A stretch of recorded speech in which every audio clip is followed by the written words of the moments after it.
Hey, no worries. Esther Dragon, thank you for the lurk.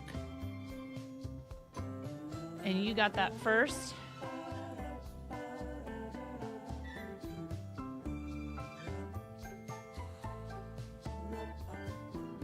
Oh, and thank you, Chen. I appreciate you, Chen. Hi, Miro. How are you? Welcome in.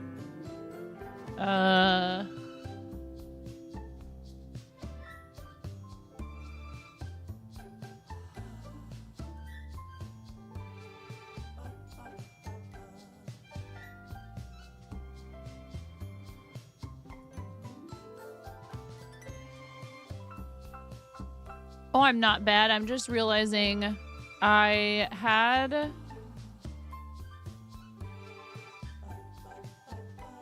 sound alerts in my custom docs on OBS, and I never did get it working. And I want to pause all of this so that we can focus on the interview.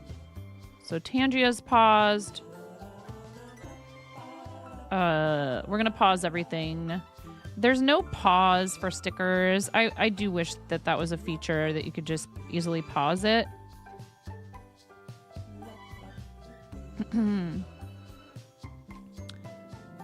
With stickers, you have to disable the extension.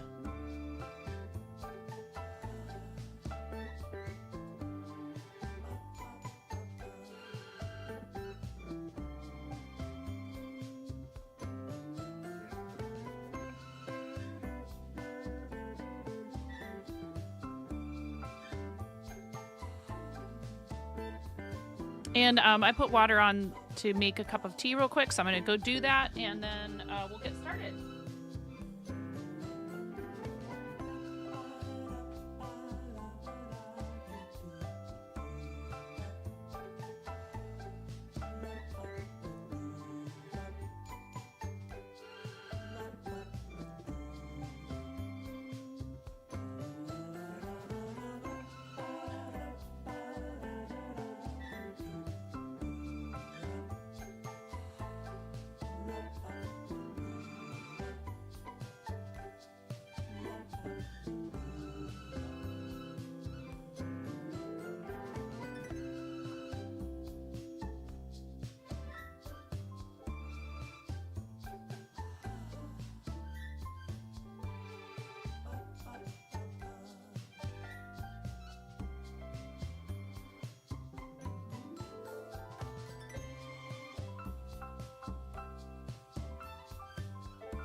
I can try and turn some of those off.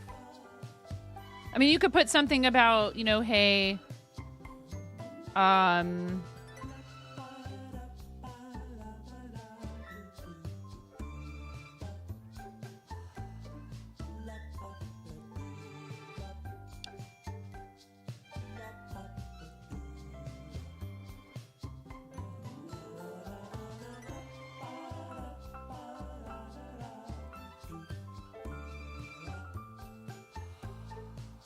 that the alerts are minimal. I mean, no, that's okay. No, just,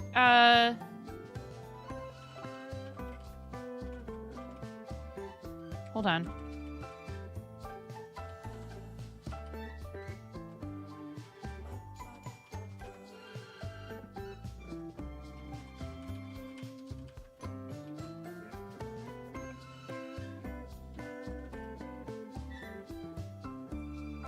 I get where you're going with that, but then there are people who see that and they go, oh, that's a challenge.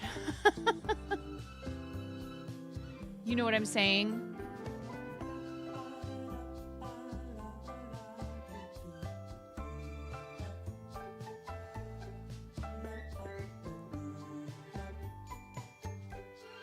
How can I find a way around it?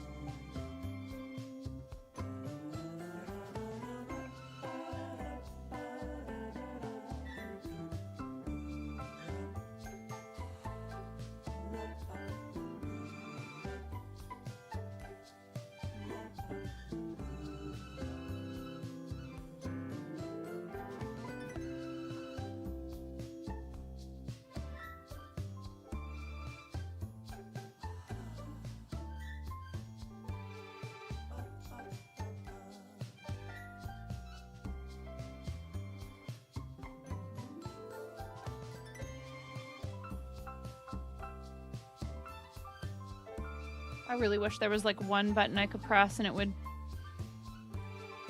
take care of everything, but so we will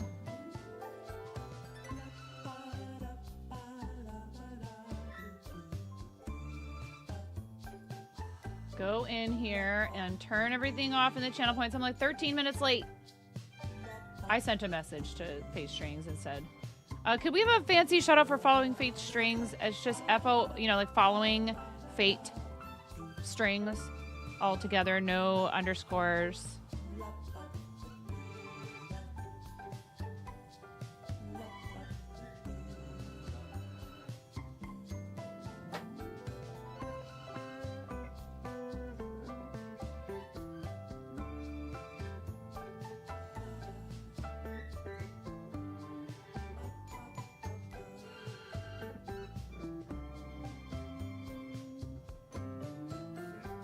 Okay. Hopefully I have sufficiently subdued.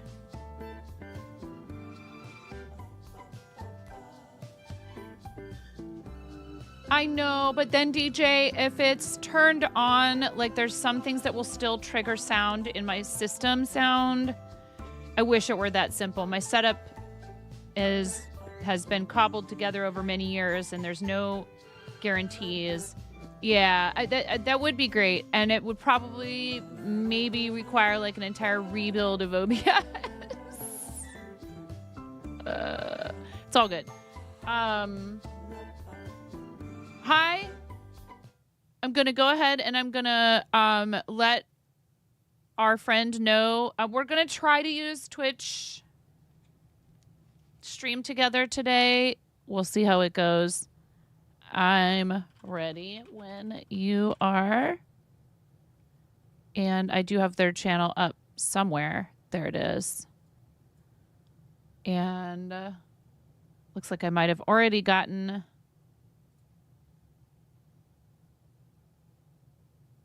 I did get a what do you call it? A favorite request.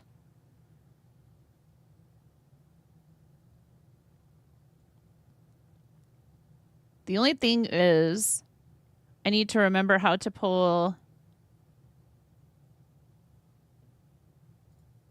Fate strings over with the Twitch thing.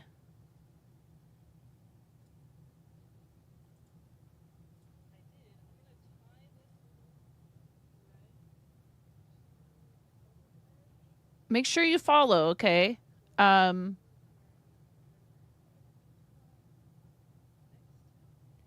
Cranston.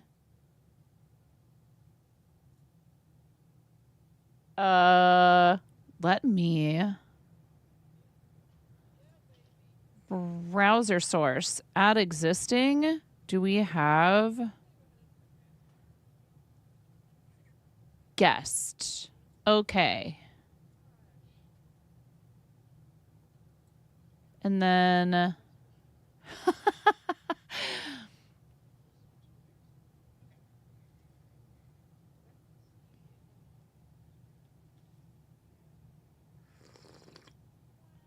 oh my gosh. That is tasty. It's a matcha latte.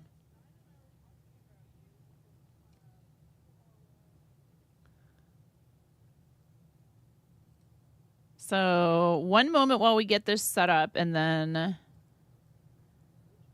here, I know what to do. We're going to go here for a minute while I get it set up, okay?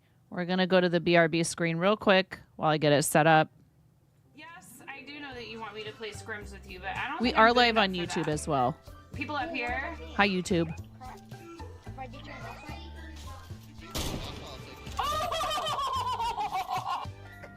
Ooh, piece of candy.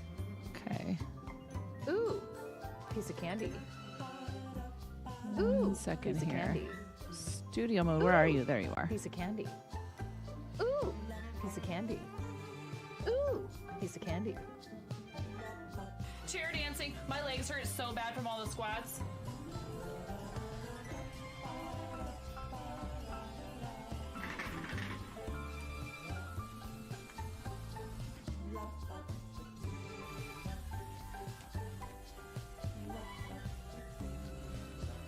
Sir, the assumption. Set the alert level to DEFCON 5. Please refer to the operations manual for further I love you, May. Thank you for gifting 5 subs to the community. Here, I'll do my best impression of the like underpass. You know, the highway underpass dancing.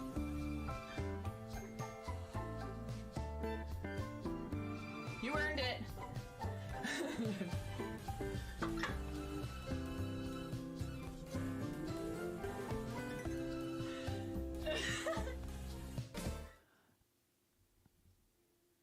Hi. I don't know if you can hear. I don't know if you can hear me though. Probably can't hear me. Mute site.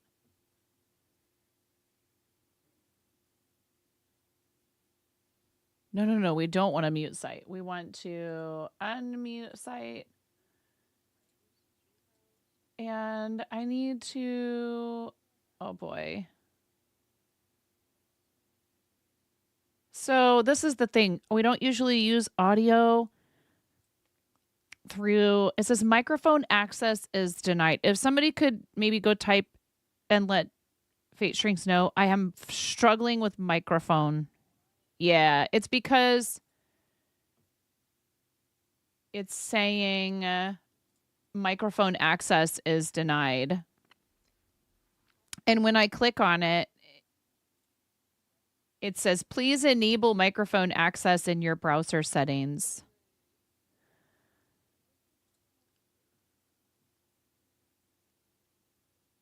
And when I go to audio settings, it doesn't give me any choices for a microphone.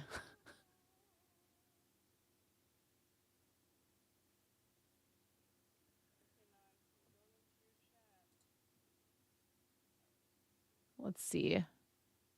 Hi, I'm having microphone issues. 1 second. I can hear Fate Strings. Can you guys probably cannot. Maybe now you can. Oh, I think I just had. So I have to give the site permission to use. This worries. tab is using Take your your time. camera. I Oh my had- goodness. you on a different screen, so at the very least I can see you.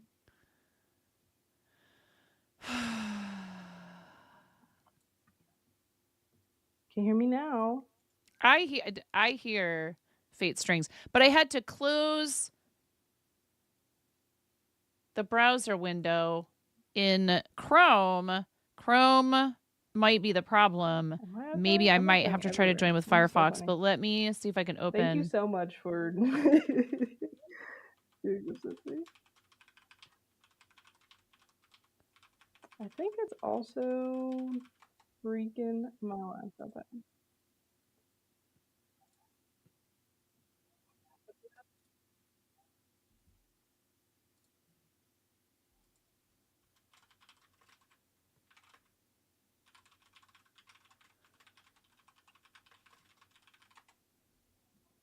How do I?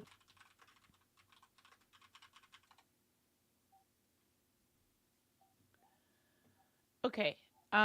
Let me quickly go into Chrome settings. Go into where is it? Okay, I closed my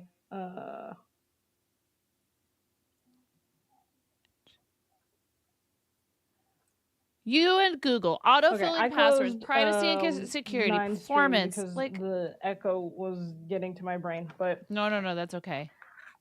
I don't mind. This is every time I do. Where are permissions? Every time I do for stream microphone? together with someone, there's always some sort of problem, and so I'm not all that miffed about it.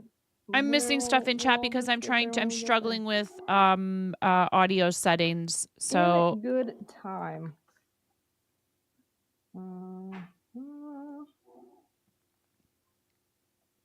Chrome, in Chrome. I probably honestly could stop recording though. I think that's also not helping things. Privacy and security. No recording. Site settings. I'm just gonna go ahead and delete that while I can.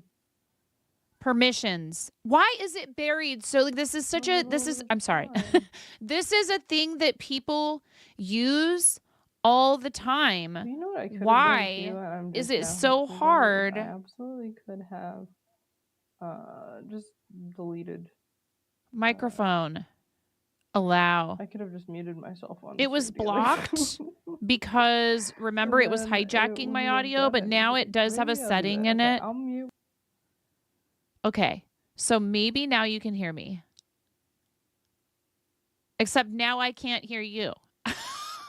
I immediately there muted myself because I was like, it'll be no problem. I'll just, instead of everyone's audience hearing me ramble, I'll just mute. And then it worked for you. Perfect. I figured out what was wrong. And I think they may have fixed this issue. And hi, everybody. Sorry for the, sorry, not sorry, because I'm told I apologize for things that are out of my control too much. But, just thank you for your patience. Because, typically when I use Guest Star, we use it just for video.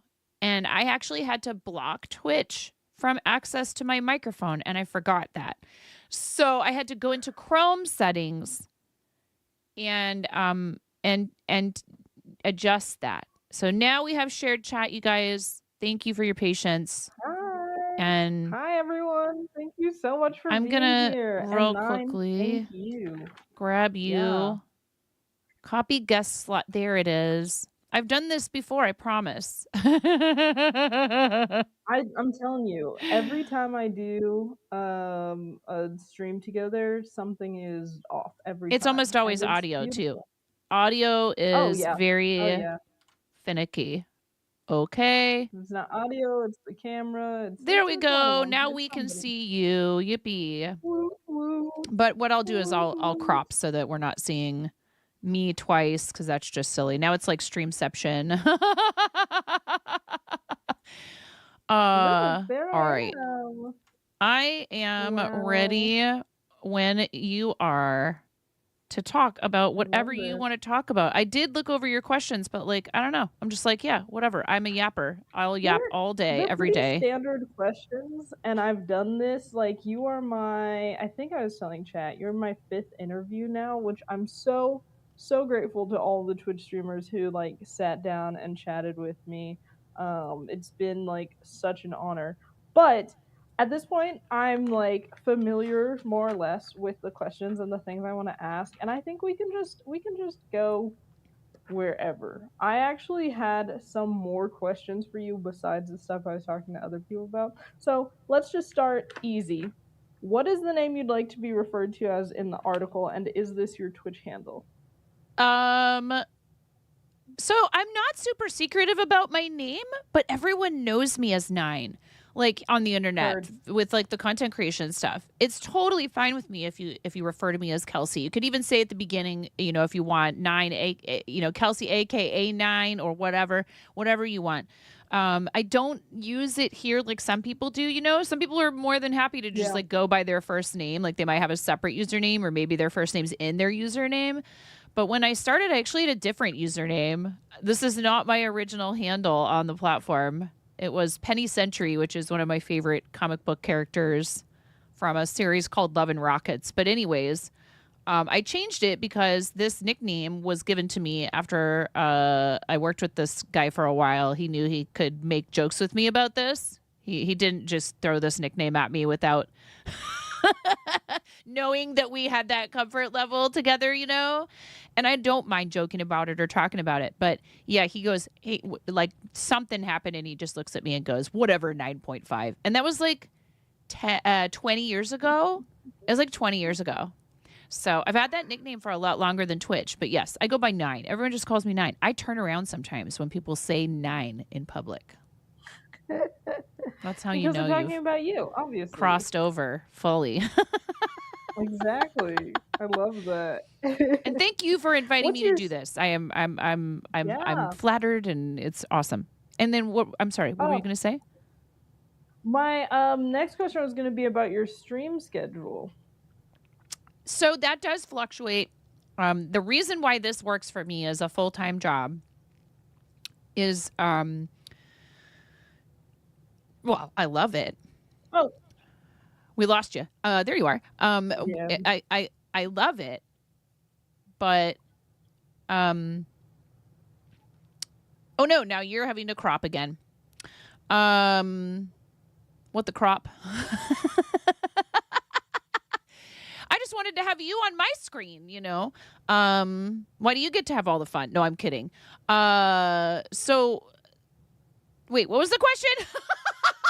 What was the question? Oh, your stream schedule. Sorry, I got so distracted. So we have 3 kids, 6 animals, and we run a shop. My husband is there right now. A comic book card and TTRPG shop, like a hobby and game shop.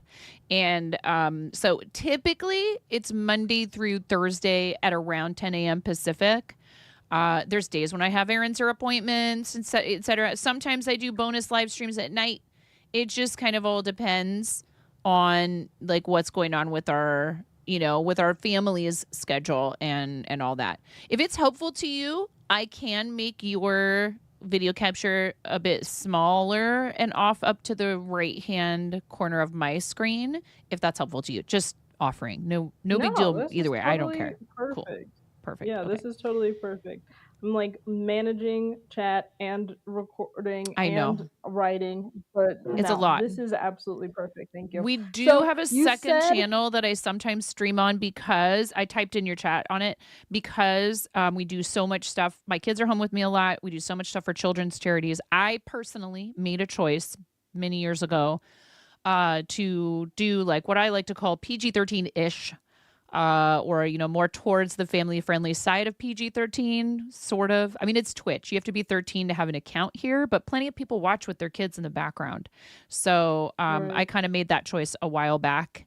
And, you know, it's unusual for this platform, actually, I think. Most people are 18 and over. Even if it's not like, you know, excessive, they are like, yeah, I'm not putting on a show for kids. And I'm not necessarily putting on a show for kids. I'm putting on a show for everyone to be able to watch Mm, if their kids are around. You know what I mean? So the other channel is I 18 plus, absolutely so get that we that. can do non PG-13 games. That one is 18 plus. Hi, Queen And then Alana. you How are said you? day your day job is kind of the shop, running the shop. Well, I do help out there. I was there yesterday, but my full-time job is content creation. That's what I do to help bring Nice. in income for our family. Yeah, and so Miro did point out also, because we have many friends who are 18 plus, it makes collaborating with those folks easier to have a second separate channel where the understanding is like the rules are different here. Because I think it's hard Oh on a yeah. PG-13 channel to flip back and forth. I think it's easier to be 18 and over and to say, hey, everybody, we're curbing it for today. You know, I think that's actually easier. It's difficult maybe sometimes in the moment, but it's actually it's easier in terms of people's expectations, because when you are PG-13 and you decide you're going to be like 18 over for like a day, people freak out and they're like, "Wee!" And then some people don't know how to contain themselves and maybe keep it just a Right. little dialed down, you know?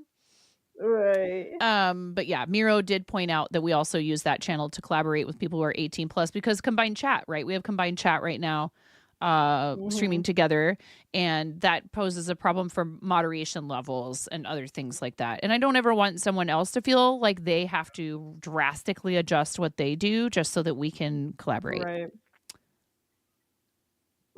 I love that. And congratulations, it looks like you just reached level 1 of YouTube partner. That's pretty cool. Yes, we reached that a while back, and we were rapidly approaching level 2, which means you're fully monetized and you can earn ad revenue off of everything, you know, shorts, long form videos, etc. And then I realized that we weren't going to be able to achieve that until I addressed the fact that if you use any kind of copyrighted audio, like we're talking 5 seconds of an alert, it's going to get flagged by Yeah. their system, which is good because then you don't get a strike, right?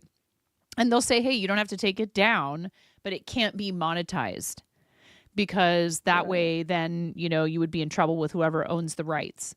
So then I had to go through and start a huge project of using their tools to eliminate copyrighted audio from hundreds of VODs, some of them with upwards of a dozen instances, because people like to fire off alerts on Twitch, and we all have fun little cultural Yeah. references we enjoy using as part of our broadcasts. I totally get it. I'm not arguing with like their policy or anything like that.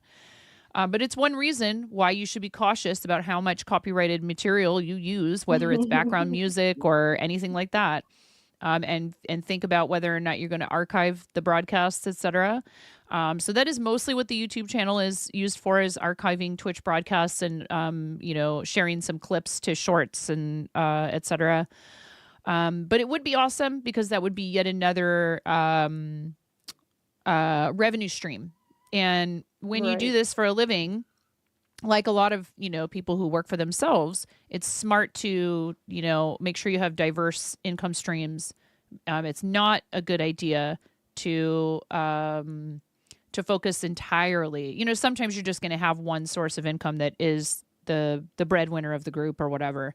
Like for me, it's Right. actually Twitch. Twitch is actually where I make most of my income. And I'm super blessed in that regard, because I know that's, you know, it's no small thing. A lot of people cannot rely as heavily as I'm able to on Twitch income, but I also understand that things change sometimes rapidly. Like what do you do if overnight Amazon just decides, hey, it's not profitable anymore? It's not profitable enough or whatever. It happens. It has happened. It happened to Mixer. I'm not trying to make anyone panic. I'm just saying you have to, if you're if you That's stream true, for a yeah. living, you need to make sure you are doing whatever you can to remain as stable as you can, because it isn't as dependable as Absolutely. you know, regular paycheck. So that's on me to figure that out, but we're getting there. We need 4,000 watch hours in the previous 365-day geez. period. But yeah, we're Jeez. working on that one. That's a 2026 goal for sure. I love that. And it sounds like you've got a supportive audience. What is your audience like?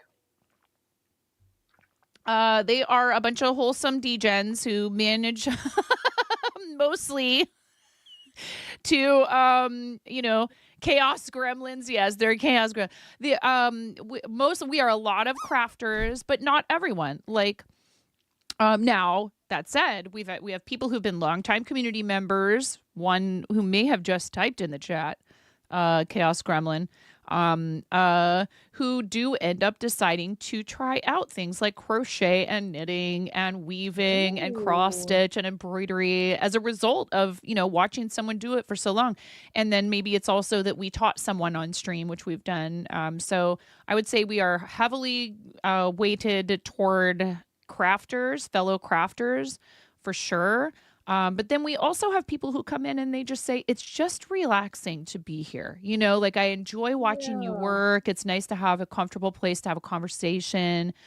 So we have plenty of gamers too. And just people who just want a wholesome environment to hang out in. Also, I should say this as well. We do so much charity. We do a lot of charity campaigns. Many of our community members we have met through charity. Either they were supporting the same Oh. cause, maybe they're on our team. They asked to join my team, Team Quirky Cluckers, that I run with my friend Chimera's QC, who's also an amazing fiber artist, but is like this close to having her first baby. So I don't know how active she'll be for a little while after that, but she'd be awesome actually for if you are looking for other people to interview. Chimera is a freehand crocheter who does a lot of needle felting. So her style is entirely her own. Yeah. But yes, thank you for shouting out Chimera. So, there is definitely a variety of people. There are a variety of groups that like to come in and enjoy what we do, but many of them have found us through Makers and Crafting, and some of them through the fact that Twitch invited me to be a founding advisor is what our title is now. It's changed just a little bit since they started the program for the Twitch Creator Club's Artists and Makers Creator Club, which was a huge honor. They asked if they could interview me. A couple Twitch staff said, we would like to hear about your experience in Makers and Crafting. Would you be willing to meet with us? And I said, of course. And then I said, hey, if you need any help with this program, please let me know. And be careful what you wish for, I guess. Because then they contacted me and said, we would love for you to be a club founder, founding advisor, and help us shape the program to serve the people on the platform doing art and making.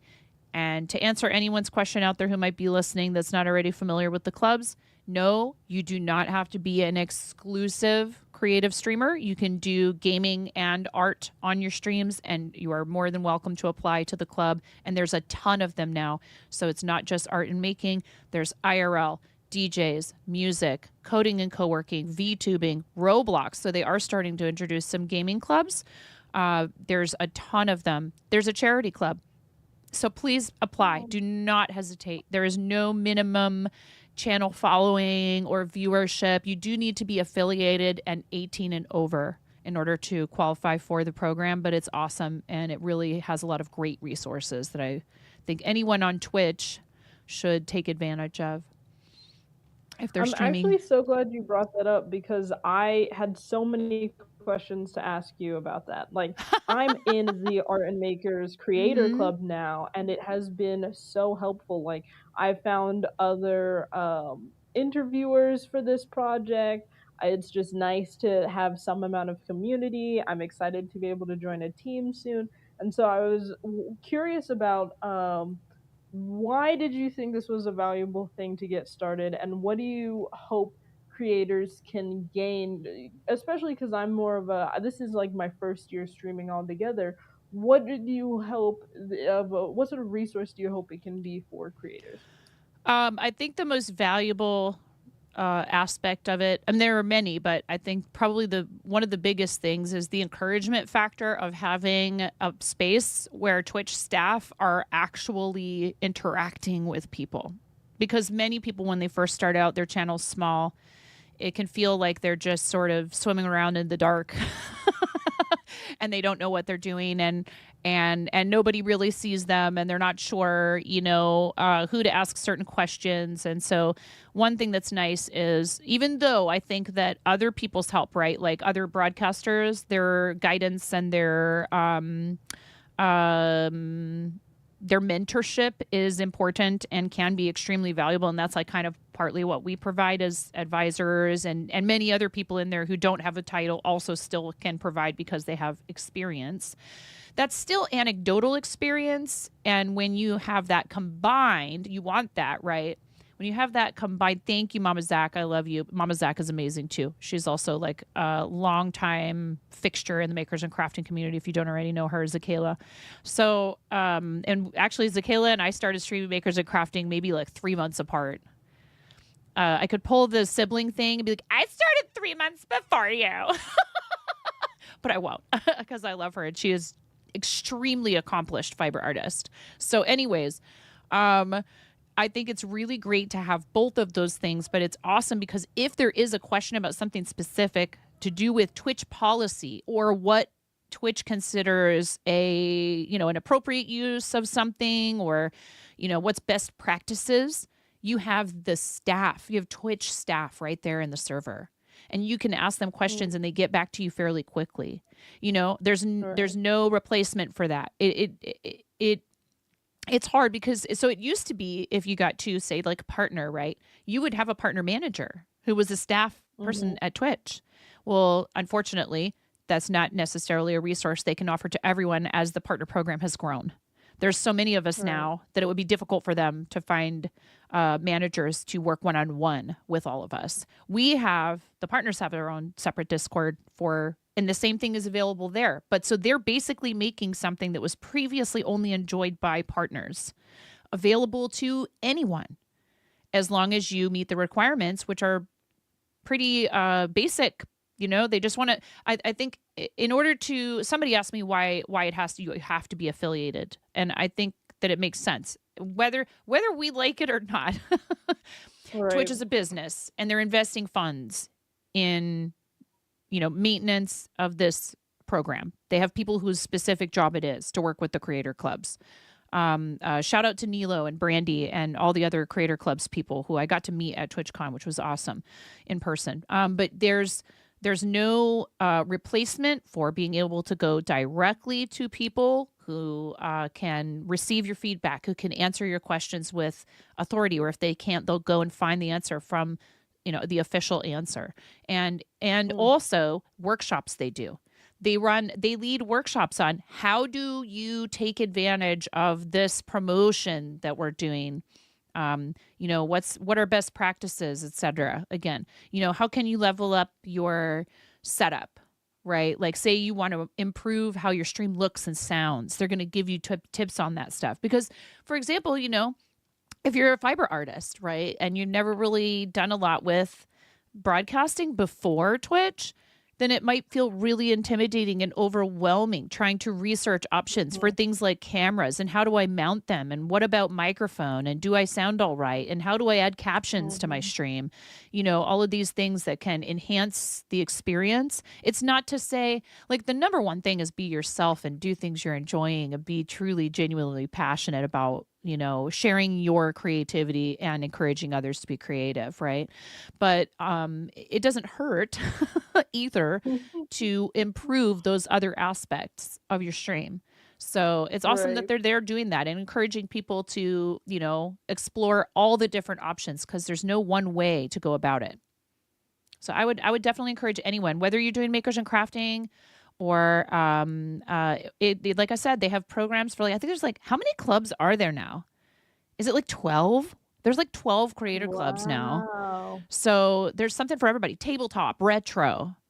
And they'll be introducing more that have to do with, specific games, or maybe, like retro is more of like a umbrella category.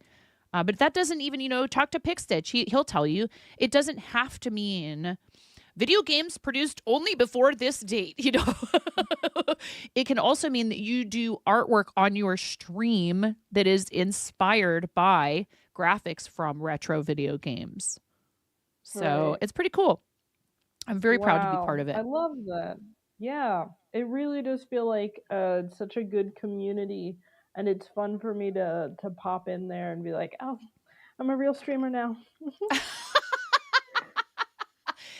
You made it. No, but I people were made it. intimidated at first, because unfortunately, so much of our industry is only, don't bother applying unless you have this CCV or this many followers, right? Mhm. Like people will talk themselves out of. I'm here to tell you, even when the CCV requirement, you like, it says something about you if you'll go ahead and apply for something even though you don't have like, one of the supposed requirements. It says you have confidence. It says you think that you are Mhm. worth that opportunity. And I have applied for stuff in the past that I had no business applying for, and I've ended up getting an interview or a phone call. Maybe I didn't always get the position or the opportunity, Right. but we were on front page for St. Jude Children's Research Hospital when I had like maybe less Mm. than 1,000 followers, and my average CCV at the time was like 15, maybe. Like, and I'm talking Right. like that might be like on a good week, right? Where I got some Yeah. awesome raids and we had a bunch of people show up or we had a special event or something because I was still starting out. And 15 is great. Don't get me wrong. That's awesome. The analogy, if 15 people came and wanted to watch you in your living room, A lot like of that would people. almost be like, wow, why are all of you here? Right. But like, so there's so much focus on numbers in streaming. And people tell themselves like, oh, I don't have the numbers. I don't have the numbers. Not with that attitude. I'm only half kidding, like just Right. imagine yourself enjoying the benefits of being committed to what you're doing and proceed accordingly because you do deserve those Right. opportunities. There's nothing wrong with applying for them. The worst they can say is no. To use the old cliche, we're crafters here. We're terrible with numbers anyway. Like 15, I can't even count that high. How many times have I had to frog, because I had to count over 10 or something. So yeah, I think that it's important that people recognize that that there are people there. Like I'm going to bring it back again to the Twitch staff. There's people in there who want to see you succeed. Right. Right. Why'd you pick Twitch? There are a ton of other streaming platforms you could have gone with. Why Twitch? This is a funny story. It was an accident and kind of a joke. So I went to theater school. Shocking, I know. I went to theater school. I graduated with a bachelor's in theater from Portland State University in 2005. Never mind the fact that I graduated from high school 8 years before that. Just don't pay any attention to that.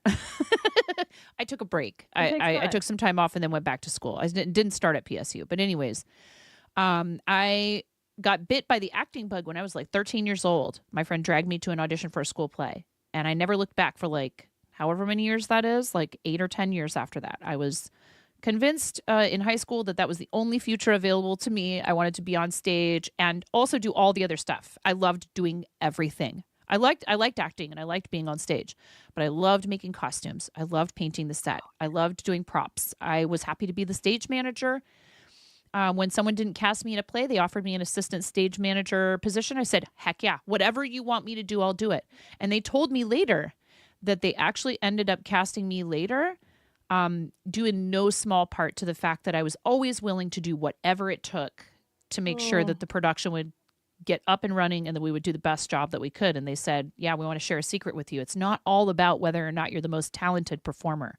It also has to do with your work ethic. Do you receive instruction/direction well? Do you try not to take things personally? Are you easy to work with?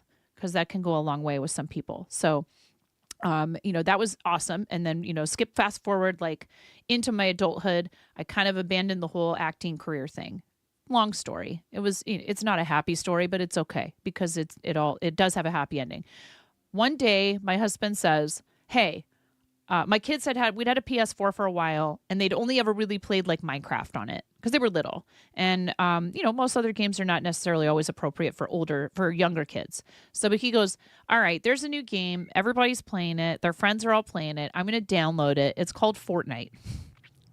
I was like, well, what is it? And he's like, it's a shooter. And I was like, okay, I don't know about that. And he goes, no. It's not like, Call of Duty or, any of these other like games that are a little bit more like graphic and stuff. And it's very cartoony and we'll just try it. And I became hopelessly addicted to Fortnite because they are very smart. They sucked me in with the dances, the emotes, and all the cultural references. Stuff like, you could do the chicken dance that they do on Arrested Development. And, like there was the reference to like Napoleon Dynamite and all these other things, right? I was like, oh, that's so hilarious. So I was terrible at the game for a long, long time. But I went looking for help with Battle Pass challenges. I know this is a journey that we're taking here with this story, but trust me, it'll it'll make sense eventually. So eventually I come across somebody on YouTube with like, how do I complete this challenge or whatever? And I go, wait, this person says live on Twitch. What is that? What is Twitch? Live on Twitch. What does that mean? And so I went to check it out and I discovered that there were people who were entertaining others from their living rooms or their office or wherever. And all they were doing was just playing video games and being goofballs. I was like, no way. I'm not the best gamer, but I have a background in performance. Like, sure, sign me up. And I went live from the PS4 in our living room. I actually streamed directly to Twitch from the PS4 the first time I ever streamed. I don't really remember my first stream. It's not recorded anywhere. Probably, thank goodness. Who knows how awkward I was. But I've never had a problem yapping incessantly. So I found one thing that I think is really hard for people who are new to this that are not by nature talkers. Not that they dislike talking, but it's not in their nature to just like me. You have to learn how to do that. It's something a skill you have to hone. You have to be able to talk no matter whether anyone else is talking in chat. You have to find stuff to talk about. And that can be difficult and it can feel really awkward at first, but eventually you just treat it like I'm just always narrating my thoughts. And if you're crafting, you just narrate what you're doing and talk about your project or what's your next project you're going to work on, or, are you excited for a sale that's going to happen on your favorite, yarn or whatever, or you saw a funny article, reel or whatever. That's not as easy for a lot of people as it is for me. So I know that that's a big challenge, but I kept going for a little while. And then I was like, this isn't really necessarily taking off all that much. And I don't know when exactly I found out that there were people doing stuff other than video games, but that is when I started to build a more consistent following and regular chatters and all that stuff. So Makers and Crafting, I love that. IRL. It was, yep. If I hadn't found that corner of the platform, I don't know if I would be sitting here talking to you about this today. I wonder if there's something I can do to make sure we don't. Oh, maybe is it internet? Oh, yeah, that's probably on my end. I've got, like, absolutely everything open. Hold on. No worries. Hold on. I just want to make sure that we don't lose you. I mean, if we do that, we can, like, refresh or something. We can always. I hear you just fine. I don't know how to fix anything else. Well, at the very least, I think I've closed all of the Twitch browsers that aren't needed right now. I could probably close. Yeah, I will say this is an area that Twitch really needs to improve on. Is this tool? Stream Together. It has issues still. And I love Twitch, so I'm happy to provide them any feedback they'd want about it. The good, the bad, and the ugly. I like the shared chat feature. That is great. I do like the shared chat. Even that though could use some improvements. But it's all good. Hopefully it'll usually it rights itself eventually. But we've had trouble with it before too. Like you were saying, it just seems like every time you go to use it, there's something that doesn't work quite right. There you go. You like came into focus like instantaneously. Perfect. See you That's just exactly fine what now. we wanted. Okay, I think I fixed that. No I worries. also am the former theater kid who loved to do literally every role, Oh, awesome. up to and including costuming. So I think like Twitch is definitely the home for like performance folks, maybe is that the best way to put Yeah. it, performance minded people, because you really just have to sit here and put on a performance too, likely an audience of one. And I've been thinking of Yeah. that Toni Morrison quote a lot, where you have to do it without the applause, like you've got to do it just for the sake of doing it. So Yes. And that's hard because in this day and age, like what are likes on a video and views other than in some way to us, like a virtual form of applause or validation. mhm. And it can feel sometimes like, well, why bother? No one's watching, no one's noticing, nobody's engaging. And we have to remember our self worth should not come from that. And Yep. it's a difficult conundrum because it's like, well, then why bother posting it? Because you never know. You could, even if it's, again, it sounds very cliche, but it's true. Even if just one person sees what you post and it helps brighten their day, or it inspires them to try a new art form, or it makes them realize that there are people out there who just want to share creativity, and then they don't feel so alone in wanting to share their projects, whatever they get from it, if it's something positive and uplifting, then you did make a difference. And it's not always readily Mhm. obvious to us that that is true. And I have people who are kind enough to come in and tell me how what we do has benefited them and how much they appreciate it. But again, I try not to do it for that reason. I have a tough time accepting Right. compliments sometimes because of that, because I'm like, well, I'm not here just to seek validation from somebody else. But it sure does feel good when someone comes in and tells you something like, hey, I just want you to know I started a charity campaign for my favorite cause and I was inspired by you. It's pretty awesome. Yeah, that's so Whee! sweet. That's so sweet. And thank you for all the new followers. Thank you for helping us get to the following goal. It is not Woohoo! about the applause, but I do appreciate you being here. And I just learned how to get alerts to work, which is why they're going off Oh, you're at good. every No, no, no. moment All the now. alerts. So, I turned them off um, because otherwise I get too distracted by all that nonsense over here. So yeah, they can it's, riot I'm later. joking.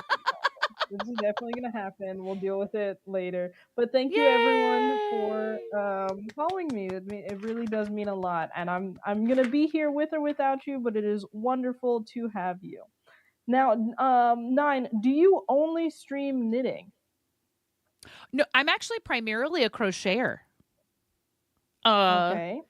I mean, so okay, that's also how do I not, so this is crocheted, right? Oh Adorable. my Not gosh, my so design, not my design. cute. Very cute design. What is the name of the website? Sweet Softies. And it is a free Okay. pattern. Or I think the tutorial is free. You can download a pattern if you want. Sweet Softies is the name of the designer. So I learned to crochet when I was 7. My mom's best friend taught me to crochet. And she was an amazing teacher, even though she'll tell you I didn't like teaching most kids. But you weren't most children, so I was happy to do it. I'm like, oh, okay. She's like, I mean that in a good way. You were weird, but you were also Aw. like, easy. Like, well, some kids, through circumstance or just personality are a little bit more like communicate better with I communicated better with adults than I did with kids my own age. Yeah. So, I crocheted and then I kind of put it aside and then I went back to it and I went to a local yarn shop and it's called Northwest Wools. If you're ever in Southwest Portland, everybody, you should check it out because it's the longest running LYS in the Portland area. So Wow. maybe not the first one, but it's the one that's been there the longest. So I went in there one day and I was looking around and I noticed that everything was for knitters. I was like, everything is knitting. It's all knitting needles, all knitting patterns, all the sample garments are knit. like, that's unfair. And then I was like, okay, fine. I'll learn to knit. Don't threaten me with a good time. So Right. lately I've been knitting knitted knockers, which is an awesome project to make Wow. soft, breathable, lightweight prostheses for people who have had mastectomy or lumpectomy due to breast cancer. It's an amazing organization. I was challenged by my friend Hijinks, again, another amazing fiber art streamer, to participate in a friendly challenge of Twitch streamers who are seeing how many of these we can make between February and October, which is Breast Cancer Awareness Month. Wow. I taught myself to knit. Let me blow everybody's minds a little bit here. Particularly if you were born after, let's say, 1995, which it blows my mind that people born after 1996 are 30 this year, that they're all turning 30, because that's like my junior year of high school. So that's crazy to me. But there was basically no YouTube University. I think YouTube had started YouTube is turning 30, right? Wait, I think so. how many years has YouTube been around? When did YouTube start? 2004. Am I? 2004? Am I wrong? 2004 or 2005, maybe. So there were no like copious amounts of YouTube, tutorials, online tutorials. So I taught myself to knit using like just written instructions with photos. And I learned Continental, which I'm glad I did because I feel like it's easier for crocheters. And to me, it feels more efficient. Although I've seen some people knit English and go super fast. So there's a way to do any technique fast, but I taught myself to knit, and I knit almost exclusively for like 10 or 15 years as far as fiber arts. I barely touched a crochet hook in that time. Wow. So I felt like, okay, I really want to understand this and know how to do it. I have never done a few things in the knitting, like I've never done brioche. I've never finished an entire sweater for myself. I've made many baby sweaters. I did make a cute little bolero, but not like a full sweater. Thank you, Miro. Here, let's use a snooze because I don't know. I'm not sure how much time you have or how much more time. If we can avoid ads during the interview, we'll try. We're good. But at any rate, yeah, it was. It was a no-brainer when I came to Twitch, though, to start with the crocheting because I saw so many people making really cute amigurumi. Amigurumi was exploding in popularity at the time. And then only, I think even more people became interested in just crafting in general during the pandemic. But interest in amigurumi had like kind of started to ramp up. So a lot of people who are fiber artists on Twitch were crocheting dolls, plushies. So I started out doing that. I made like a Mario mushroom. I had never done a whole lot of dolls. I had done a couple of little things that were like toys for my kids, but mostly I'd only ever hi bunny. I'd only ever done clothing, apparel, and maybe some housewares. I'd done like knit dishcloths. I knit a lot of dishcloths and washcloths. But one thing I've realized about crafting for me is that as much as I love making dolls, I love this pattern in particular and a lot of ones like it because it's very low sewing. It's not a ton of pieces to sew together at the end, which is like so tedious to me. I am a process-oriented crafter, and I do like quick projects because I enjoy finishing stuff. It's not that I don't want to have finished products. But kind of like you were saying, it's like, I don't care whether or not there's a finished object at the end of it. I'm not doing it necessary. I mean, I do and I don't. When I want to make a gift for someone, obviously, that's a whole different story. But just in terms of why do I do it? Why do I enjoy doing it? For me, I don't need there to be a million finished objects. It relaxes me. It helps my mind process other things. I actually kind of prefer mindless knitting and crochet for just my relaxing me time, because then I can just sort of think about stuff while I'm just doing the same stitch over and over. Turn, do it again, turn, do it again. I don't mind at all. Some people don't want to do any of that. they find it boring and they decide I don't want to do this. Chimera, my friend I mentioned earlier, she's like, oh, nope. You could do all the blankets. Don't want anything to do with the big projects like that. I can only do those big projects if they're repetitive. Repetitive, yeah, like repetitive large projects. Or if it's complex, it has to be somewhat small and easy to finish in like maybe a couple of sittings. Okay. If it takes more than 5 sittings, I'm probably not going to finish it. It's important that we know ourselves, right? Right. Because like what I don't like is having to figure out where in the world was I in this pattern. Like, Oh, I want to just pick up a long-term project and be like, yep, just plugging away. Here we go again. And I just know exactly what to do the second I pick it up. I dislike having to like get the pattern out, figure out what row was I on? Am I on the foot or the leg? You know, oh my gosh, what hook was I using? Because I'm not very good at like keeping organized with that sort of stuff. And that makes it feel like homework. And I'm like, Yeah, that totally being a makes big sense. stubborn baby about it. I would love for you to tell me what sort of benefits do you gain from knitting on stream. And I also, this is all I'm doing today is this interview, so we can take as Oh yeah, long I'm not as in any you- rush. I'm not in any rush. So again, I think the biggest thing for me in terms of doing it on stream is that people will pop in and they'll say things like, "Oh, that's great. My grandma used to do this," or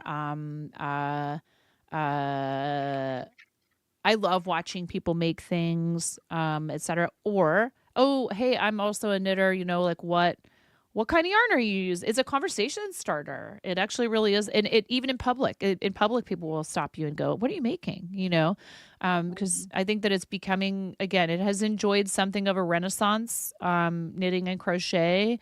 And I used to take public transportation all the time in Portland when I was working in restaurants, and I would have projects I would take with me on the bus. One of my favorite things to do, because again, it would be quick enough that I could do it in one bus ride, sometimes several of them, is I would make these little hearts.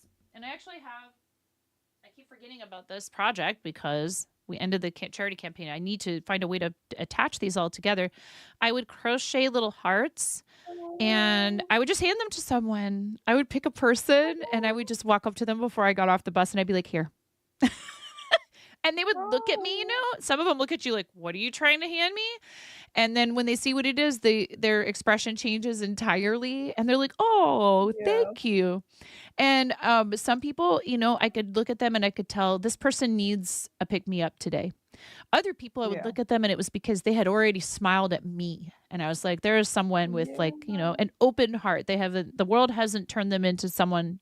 And I understand some people, they just are not social. They're introverts. And to be on a bus full of people is like, I just kind of have to have my don't talk to me face.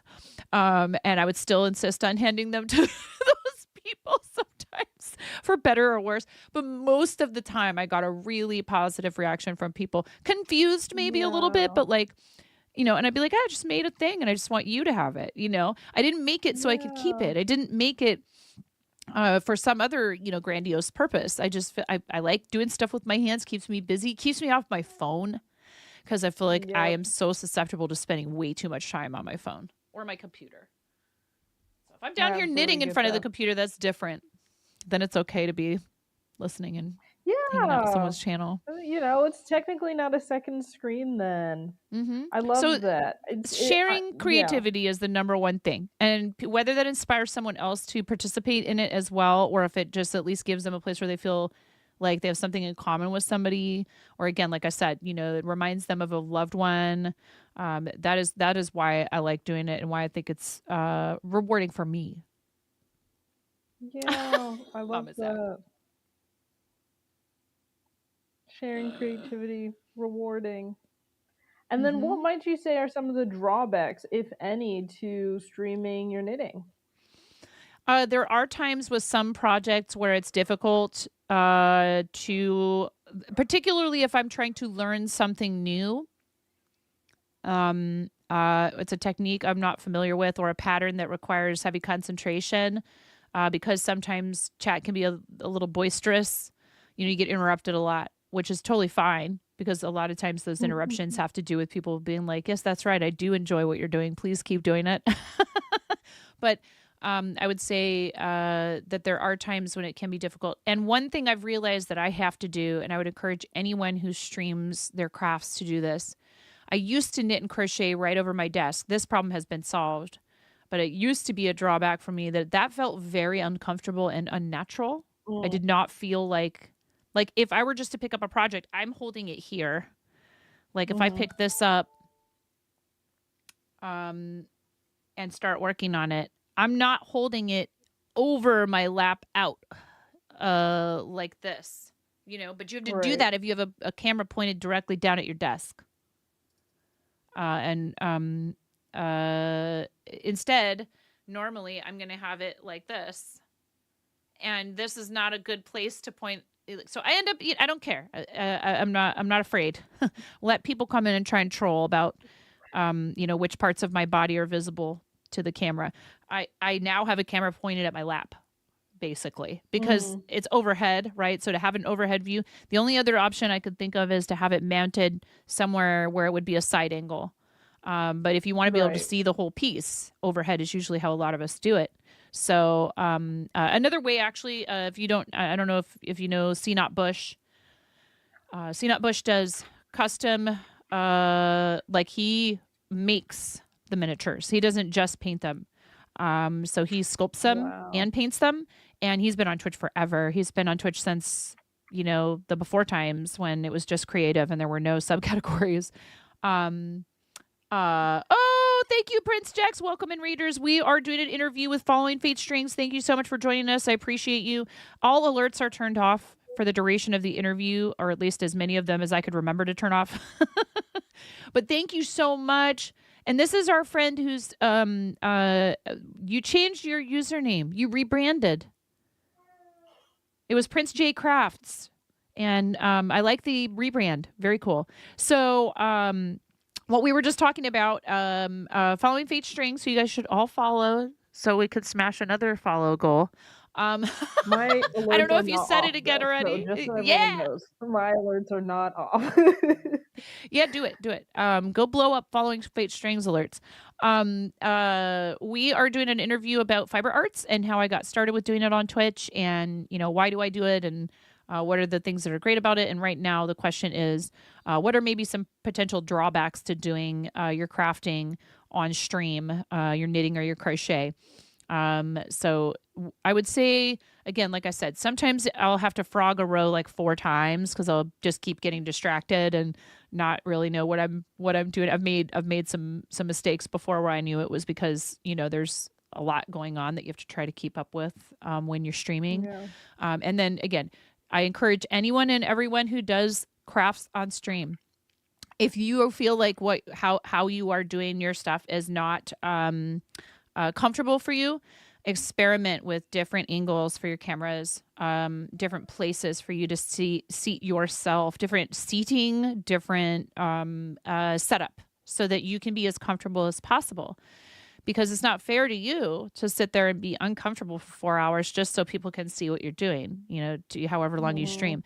And take frequent breaks and don't overdo it. One drawback to some of the streaming stuff that I've done with fiber arts is, for a while I was doing a challenge where I was trying to speed run crocheted Pokeballs. And please, Prince Jax, tell us what you were up to on stream. And if you want to, you could pick a color for later. Okay. We do a little thing when people raid, and I throw an egg into the bowl and all that good stuff. Thank you so much for the follow. All our alerts are turned off. Thanks for being here, everybody. What was I saying? Speedballing, speed crocheting the Pokeballs, and I actually ended up with a mild strain in my wrist and had to lay off crocheting frequently for a while. Thank you, Jax. Thank you. Yes. So this right here was really bothering me. So make sure you are taking care of yourself, because it can be tempting, especially if you have a challenge you're doing, or you're doing stuff for charity or whatever, and you want to make sure you're finishing all your projects in a timely fashion. You don't overpromise things to people, and don't push yourself too hard, because that's easy to do when you feel like, well, all these people are counting on me. You know, that I've made these promises. It's okay if you're experiencing any kind of discomfort, do something about it. But yes. So you know, there's that. And then also sometimes people will come in and they mean very well, but when you are struggling with something, when I'm struggling with something, me personally, depending on what it is, if I don't ask for help, that means I don't want help. If I don't specifically ask for help, that means I don't want help. I want to struggle. Again, that's how you learn, right? Sometimes how you learn is just struggling with the thing until you figure it out. When you've got an audience, they're watching you struggle. They want to help. It totally comes most of the time from a place of, hey, I know what might help, right? They want to help you problem solve. They're watching you and they're like, well, what if this would work? And sometimes you already know about all that stuff. So I have to remember and be patient that people aren't typically trying to like boss me around or make me feel like I'm stupid. They're just offering help. But then there is a way you can politely decline said help and make sure people understand. It's like backseating in video games. You know what I mean? And there's like 17 million different ways to do certain things, right? So like that works for that person. Maybe it doesn't work for you. But yeah, the well-meaning, mostly well-meaning backseating can be a problem because it's like, you know, maybe knit two together versus some other decrease method. You know, is it would look neater, but it reduces your stress to do it the easy way, right? So like, yes, I'm aware there are all these other techniques, but I don't, you know, and I get it. So I don't take it the wrong way, but it can get a little overwhelming if you are in the middle of something that is a difficult first time attempt at something. So I will never build a PC on stream again because I made that mistake once. And it was, and again, it was all mostly very well-meaning. So it can be tough if you're trying to learn something new. But I think it's also good for people to have the example. So I'll take the good with the bad. I think it's good for people to have the example of someone who's been crocheting since they were 7 and knitting for over 20 years now. To see them also struggle with something and go, oh, okay, I'm new, I'm a beginner. And this person who's been doing it for way longer than me still has stuff. They run into problems, you know, they have to frog, all of that. So I love that. What skill sets would you say that you have that make you a good streamer? Like I said, nonstop yapping. I finally found the thing where where it's good that I can talk incessantly. Non-stop yapping.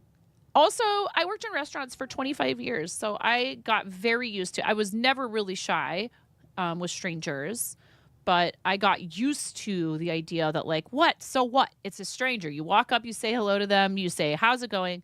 If they act like they don't want extra attention from you, you know, you got to take a cue, which was something I sometimes struggled with. I would be like, no, but I'm hilarious.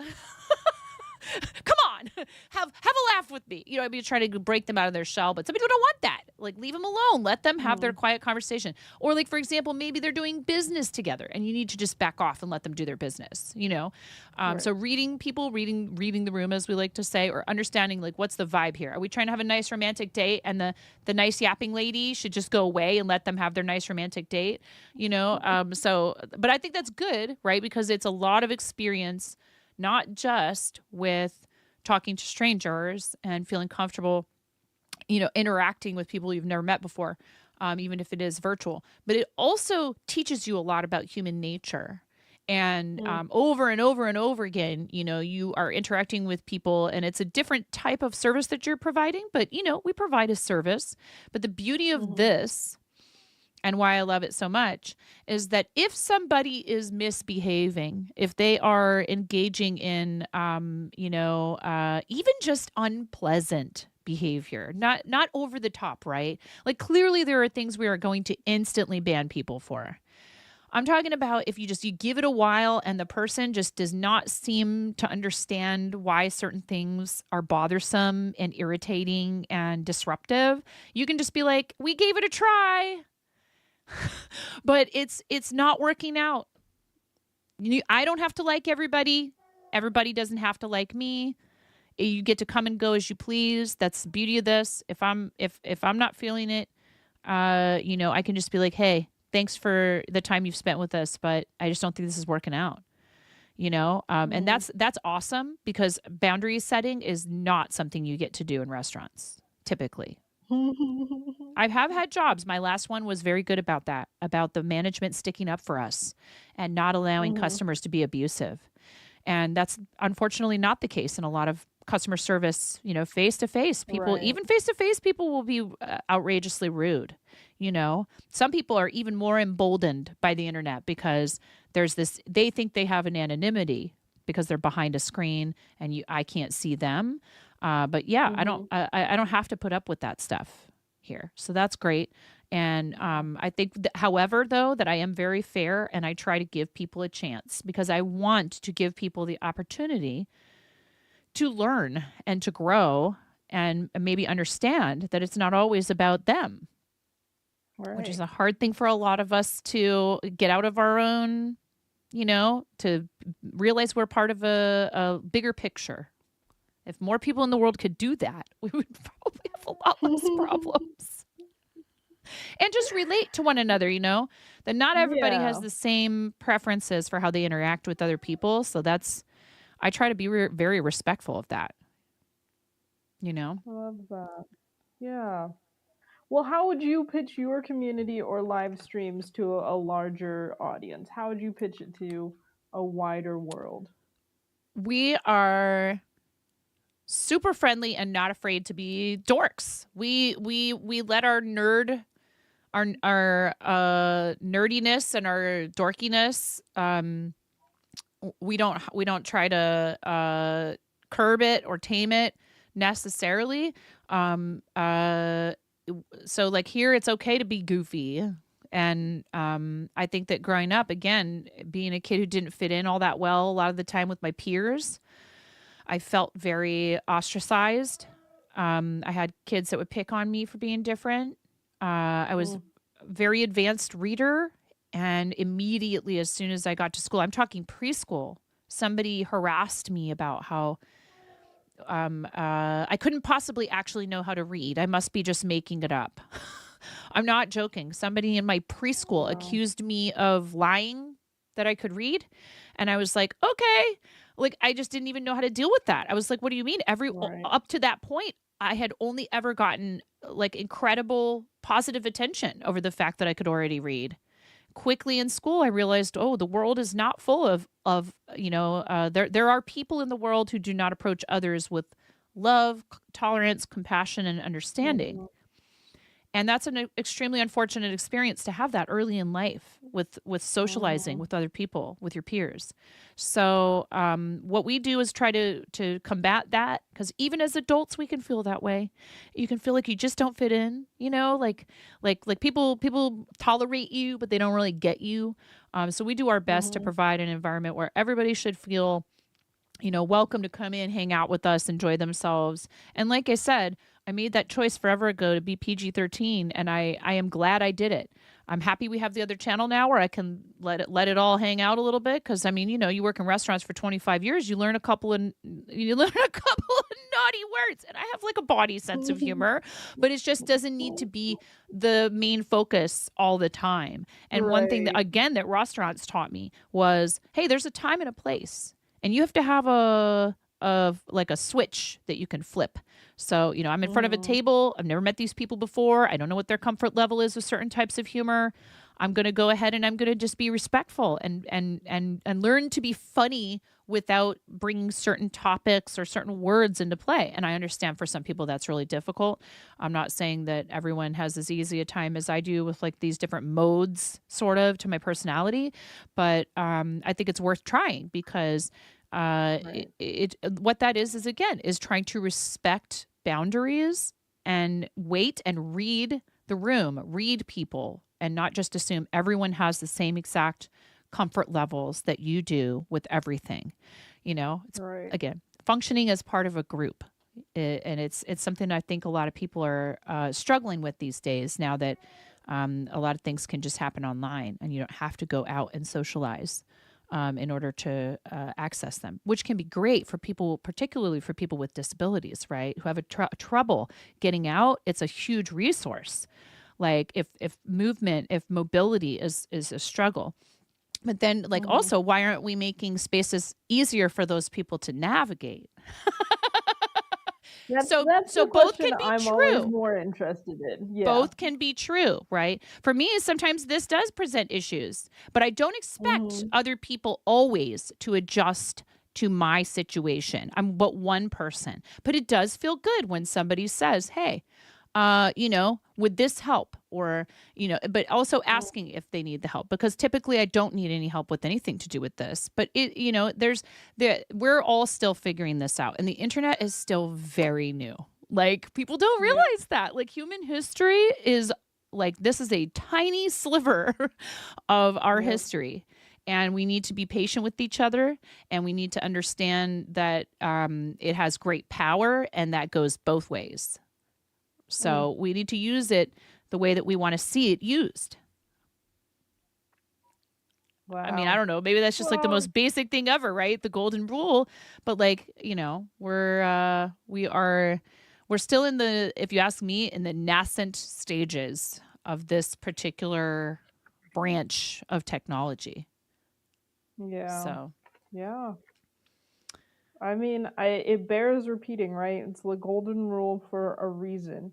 Now, you talked a little bit about this like desire for people to be part of groups, and maybe that's fading a little bit now because of the internet. But do you have an in-person craft community? recently, over the last year or two, I have actually had the opportunity to teach young people crochet and cross stitch in person at the local library. Um, outside of that, I guess there is one group that meets around here, which I have not yet attended. I live we're in a weird kind of uh, our town has a population of like around 2,000 people, which is pretty small, Oh wow. but we're not Yeah. far from, like, we're like essentially about halfway between Portland and Astoria in Oregon along the Columbia River. So we're in a Mm. corridor that's frequently traveled, because there's a lot of trucks that come through here, a lot of transportation stuff, and other things like that. Plus, there's a ton of manufacturing across the river from us over in Washington. So we are not as separated. Like, we're not distant from other communities, but we are pretty tiny. So sometimes I think Gotcha. that can make it difficult to find, those types of things. Like, whereas, like, when I lived in Portland, my gosh, it's like you could practically toss a rock and hit, a cafe or somewhere, some other third space that people can occupy Yeah. to meet for something like that. Library, knitting store. I mean, every neighborhood I lived in Portland had an LYS practically. So some of them have closed now, but like, I dropped my son off to preschool. There was a yard store 4 blocks away. That spelled disaster. It was not good. Right. But it was great. And they had a little play area in there too, which is really smart. So he could go in there and Oh, I play with love the that. toys, and then I could go and sit and craft with a friend on the couches in there and all that. But that has definitely not been as big of a thing for me over the last 5 years or so since we moved out here, because we're kind of somewhat remote. But I do, again, sometimes take my projects with me to our shop, which is in a bigger town. We don't own and operate our shop here in our right where we live. We're in a little bit larger town, a little south of here. So that's always fun, because then that sometimes also inspires people to converse with me about it, and Yeah. either share that they also do it, or mention that their friends or family members do it. And that's been great. Yeah. I love that. I wish there was more of it, and I've thought about trying to organize something like that. But it's hard because I'm already very jam packed schedule wise, and I don't want to sign up to do Right. something like that and then end up having to cancel it all the time. Mhm. So that absolutely makes sense. I've moved away from my in-person community, which is how I did everything. It was like everything I did in my life was in person. I do not like the internet. I'm happy that everyone's here, and I'm so happy that we've got our online community. But I'm like, this is That's not my awesome. most favorite thing to be doing. Um, and where I've moved to, it's sort of like the social custom is to very much stay like in your house unless you absolutely need to go outside for something. And so I've Mhm. definitely been trying to figure out like how do I participate more in like craft communities or even make my way into somebody's house to craft with them. I haven't figured it out yet, but I'm giving myself some time. I mean, sometimes there's like local groups online that are like, "Hey, I'm looking for people to hang out with in person." It's hard because like that can feel Yeah. kind of awkward, right? I personally, uh,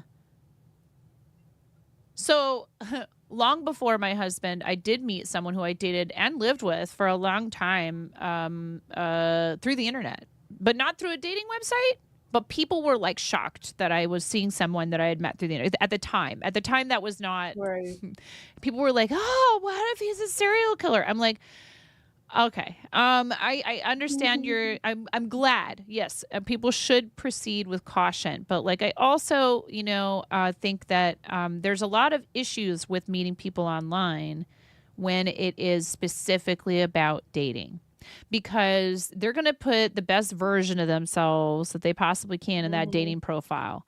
And when you meet them through something else where you're not trying to date someone, but it turns out you have a common interest. So like how do we do that for platonic relationships without coming across as kind of creepy and weird, right? Because people are like, "What do you Yeah. mean? You want to like, oh yeah, sure you just want a friend, but maybe you really do just want to hang out with people who are like-minded, or Yeah. who have the same interests that are local because you prefer in-person company." And it seems kind of ironic, right? That now we have even more ways to communicate with one another. We sometimes feel insanely awkward about it. And I think probably the best thing to do if you're not interested in looking for groups online would again just to be craft in public as much as you possibly can. When you go to sit down to have your coffee, whip out your knitting project. Somebody Mhm. else who knits might be in there, and you doing it in public invites them to come talk to you and say, "Oh, that's so cool. What are you working on? I love the yarn. Where'd you get it from?" And then, if you're feeling like you hit it off with somebody enough, say, "Hey, if you would like to," because we always want to be respectful and treat people like, Mhm. with respect for their boundaries and consent and all that stuff, is say like, if you would like to exchange information so we could meet up sometime, I'd be totally cool with that. No pressure, like you always want to make sure people feel like you are not insisting, right, or demanding. Right. But I think that again, it's just like the things we were talking about earlier with streaming opportunities or even hitting the button to go live. The worst thing Mhm. that someone can say is no. And even then it's you just get to go, "Well, I tried. I put myself out there. I did Mhm. it." And if they decline, that's obviously up to them. But then try again. Don't let that stop you from, again, this is it can be hard in this day and age to have an open and a vulnerable heart, and also treat others as though, give them the benefit of the doubt that they are not out to hurt you when they tell you no. Right. Because it can feel, rejection doesn't feel good, but they have their reasons. Yeah. Maybe they had a bad experience previously with something like that. And so, ooh, are you getting a raid? I am. Thank you for the raid. Come That's the first I've seen sound. Oh my gosh, it's so nice. Thank you so much. We're doing a little interview right now, so Kamei is a somewhat recent addition to our community. I mean, I say that only because I've been streaming for 7 years. Who is an amazing human being who does a ton of fiber arts on stream. Let me introduce you, Kamei, and yay! also music as a musician, which is another thing I'm getting back Wow. into. Yes. Thank you so much, Kamei. I'm so Oh, honored. That's awesome to have you here. Hi, Raiders. we love Kamei. Sweet. Okay.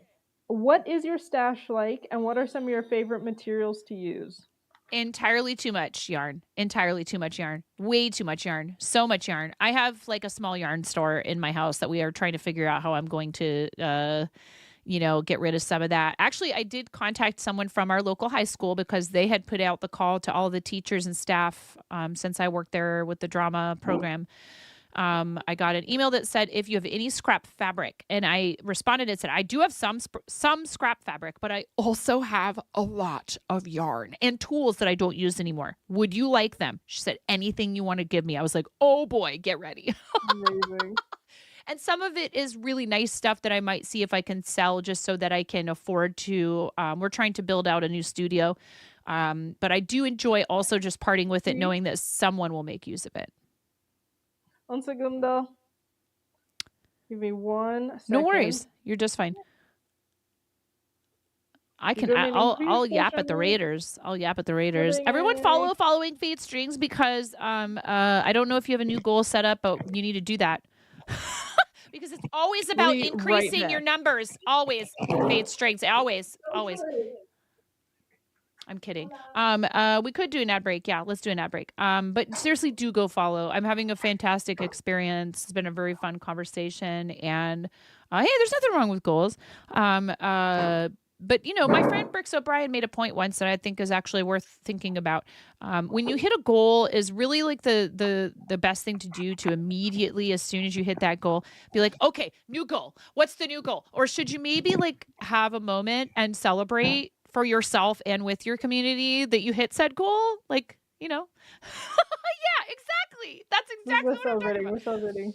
Yes, celebrate. So, don't feel pressured if you want to just enjoy that moment for a little while and bask, relish that feeling. There's nothing wrong with that. But yes. And it is such a treat. I'm so honored that everyone is here watching me, and it is in no small part thanks to you, Nine, for taking this interview with me and introducing me to more crafters. So I'm so grateful. You had to ask me though. You had to ask me though. Yes, and shout out to Have to Happy because you Have to Happy listed you as one of the people I should reach out to. So it really has been a community team effort, and I'm so grateful. We had left off. You were talking about donating a huge portion of your tools and yarn to the local high school, and then attempting to sell some of it off so that you can build out a studio. And also because I just have too much of it. That's like, I hate to think this way, right? It's a very morbid thought, but we work with a lot of charities, and one that's come in that we haven't fundraised for yet, but that I love what they do, and you may already be familiar with them, is Loose Ends. Have you heard of the Loose Ends Project? So they take, and you know what it is, but for anyone that doesn't, they take unfinished projects, whether it's that the person just can't craft anymore due to like physically unable, or if they've passed, family members, friends will bring the unfinished project to the organization. They'll send it to them, and then they have finishers that will finish the project so that it doesn't just sit, half completed or whatever. I think about God forbid something should happen to me, and my husband and kids have to go through all this stuff, and I also am thinking lately about what do we really need? And do you buy something because you want it and have no intention of using it for a specific purpose? You should feel as though you are allowed to treat yourself in that way from time to time, but it can become habitual, and you'll justify it by saying, well, it's on sale, or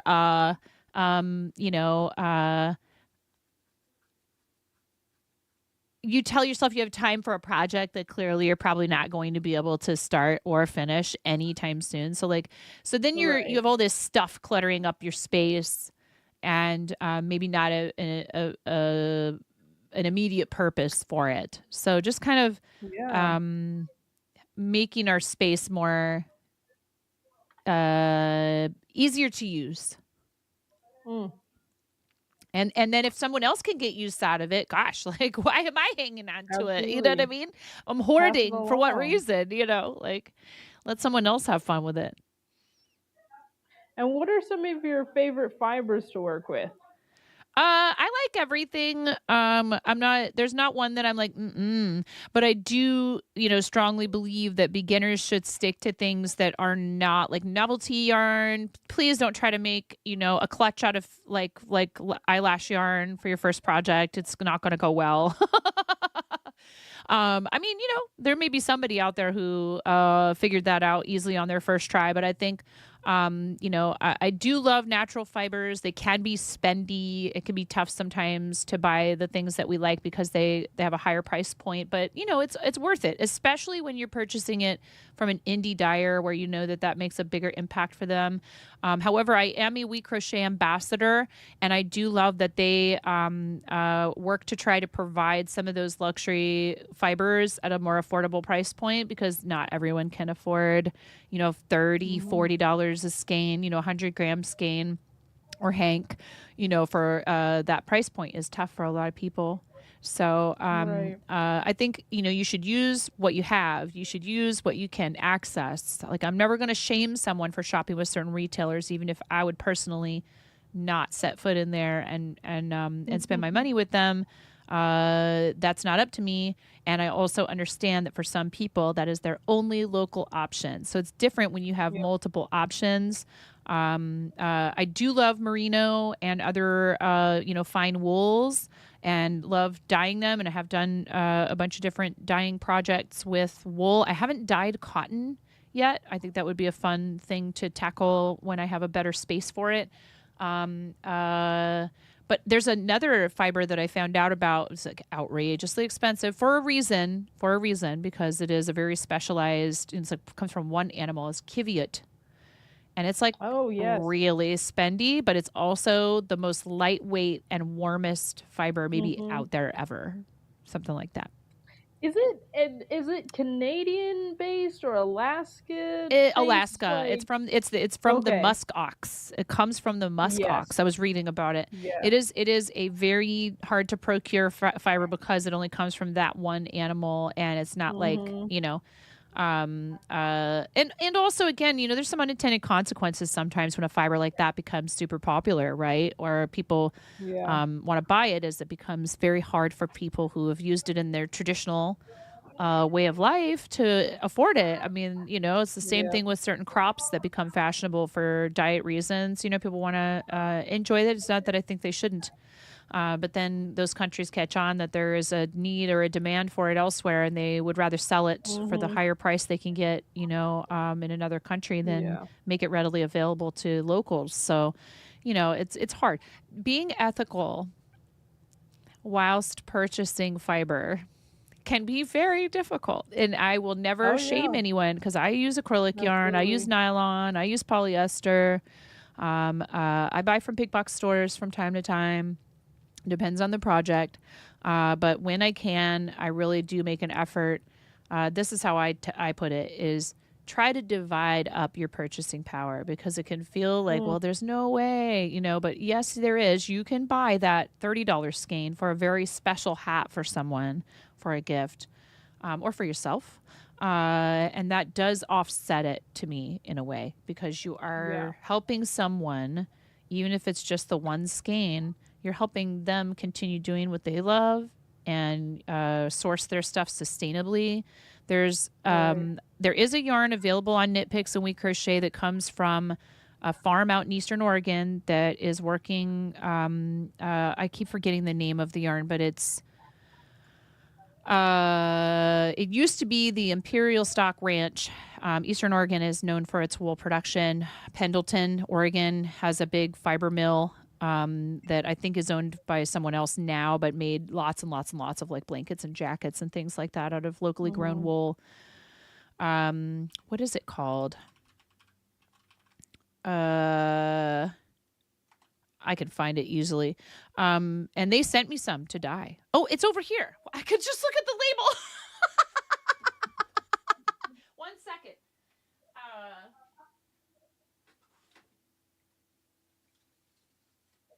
High desert is what they call it. High desert, and cool.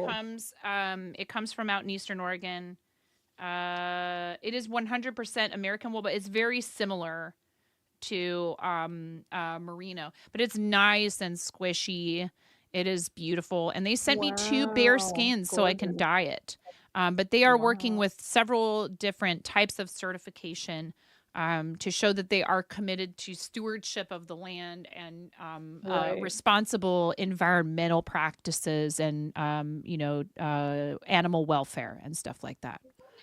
And there's some good fiber shed projects going on the on that side of the coast, right? I know California is kind of where they started, but I know PNW has a lot of cool stuff happening with their fiber shed. There's there's a lot of interest in fiber arts in a lot of towns here, so I think that definitely doesn't hurt. But there's also, like I said, I think a tradition of wool production out here. So again, like I ran into someone and I was like, "Oh wow, this is cool. This is your hand dyed yarn," and this is actually fairly common. It's just like, yeah, they're my sheep too. So like you can find Yeah. yarn that's not just like someone selling you yarn at like a fair or a trunk show at a yarn shop or something, Mhm. and they are their animals. But also there's a Right. lot of people here in like for example when I lived in Portland there was a really cool store that was all about being able to find odds and ends of fabric, yarn, like pieces of wood, whatever, like stuff for crafting and art. Yeah. That's just either was going to go to the landfill or scrap. It's called scrap PDX, and so like it's all just kind of these Wow. odds and ends and things. And so people realizing like, you know, instead of throwing stuff away, even if you're trying to declutter your own space, find somewhere where they can use it. Find a community center Yeah. that's trying to teach people how to do stuff. Like I love when YCC is doing Yarn Crafters Corners doing the cool projects where she's like disassembling mass produced yarn and then turning it into something Yeah. else. And I've seen some cool videos where people take like thrifted sweaters and they unravel them and steam them so they straighten them out and then make something else out Mhm. of them. So like there's all kinds of ways that you can help offset all of that stuff. The over this kind of constantly pushing people to consume without thinking. It can be Yeah. very easy to do, especially when they won't stop shoving sales in my face. Like, oh, but it's We on gotta filter sale. it. We gotta filter it. Well, that's why I like working with this company too, because they are doing what they can to try and support people Right. who are looking to change how we approach, how are your clothes produced, right? Like it's so hard. I have kids. It's almost impossible. It would be almost impossible for me to afford Mhm. to purchase all responsibly and ethically produced clothing for them and keep up with their size changes and all of that, or for me to craft it by myself from hand. I do Right. make things for them regularly. I make them scarves and hats, and my daughter has like a million hats. And they'll ask me for something specific, I'll make it for them. But like all their clothing, modern life, it would be so hard to do that. I don't know Yeah. how people It'd be can very find the difficult. time. Has anyone seen I Nine and see. Joanne in the same place? Ah, yeah. And shout out Yarn Crafters Corner. They are actually why I got it started streaming, and so I'm very grateful to them as well. Oh, that's awesome. Yeah. Super sweet person. Like just no, we've known YCC forever. We love Is there any YCC. craft, any knitting you don't do on stream? As I said, I haven't tried brioche, and I'm not fond of knitted lace. It frightens me. Especially again because you kind of have to be paying attention to what you're doing with all those yarn overs and da da da. And frogging a knitted lace project is no joke. Like you have to put a lifeline in Nope. it, and not really interested in garments as much, like large garments most of the time. I do. I love these. I love the knitted knockers. They're so easy to make. Yeah. They're so quick. The back part is the most complicated part because you're increasing different every other round On round 1, you increase at the end of the end of the needle. You use 3, and I'm using these that are kind of like flexi flips, or Haya Oh calls them yeah. flyers, so they're flexible in the middle. So it's basically like a super short circular, but then every round 2, you increase on either end until you get to the number of stitches needed for that cup size. And then you just do the edge is 2 rounds of purl. And then it's like completely mindless after that. It's knit till the last 2 stitches on the needle, knit 2 together or through the back loop. And you just go around and around and around until you have 2 stitches left on each needle. And then you just sew it up. It is so easy. They're Amazing. like, once I really get the pattern down, I'm not gonna have to look at a pattern ever, and I will be able to make them and just make them and make them. I might have to refer to it for sizing. How many stitches do I need for A, B, C, D, etc. And they even also have instructions on how you can go past the size range into like, even larger cup sizes. So I think that's awesome. And I don't mind That's that kind so of thing at all. cool. I don't mind a project like that because it's like you get the ding, ding, ding, ding, ding. I made another one. Mhm. And I can love stop in the that. middle of something like that and easily figure out where I was. Again, that's huge for me, for being able to do the same thing over and over and over again.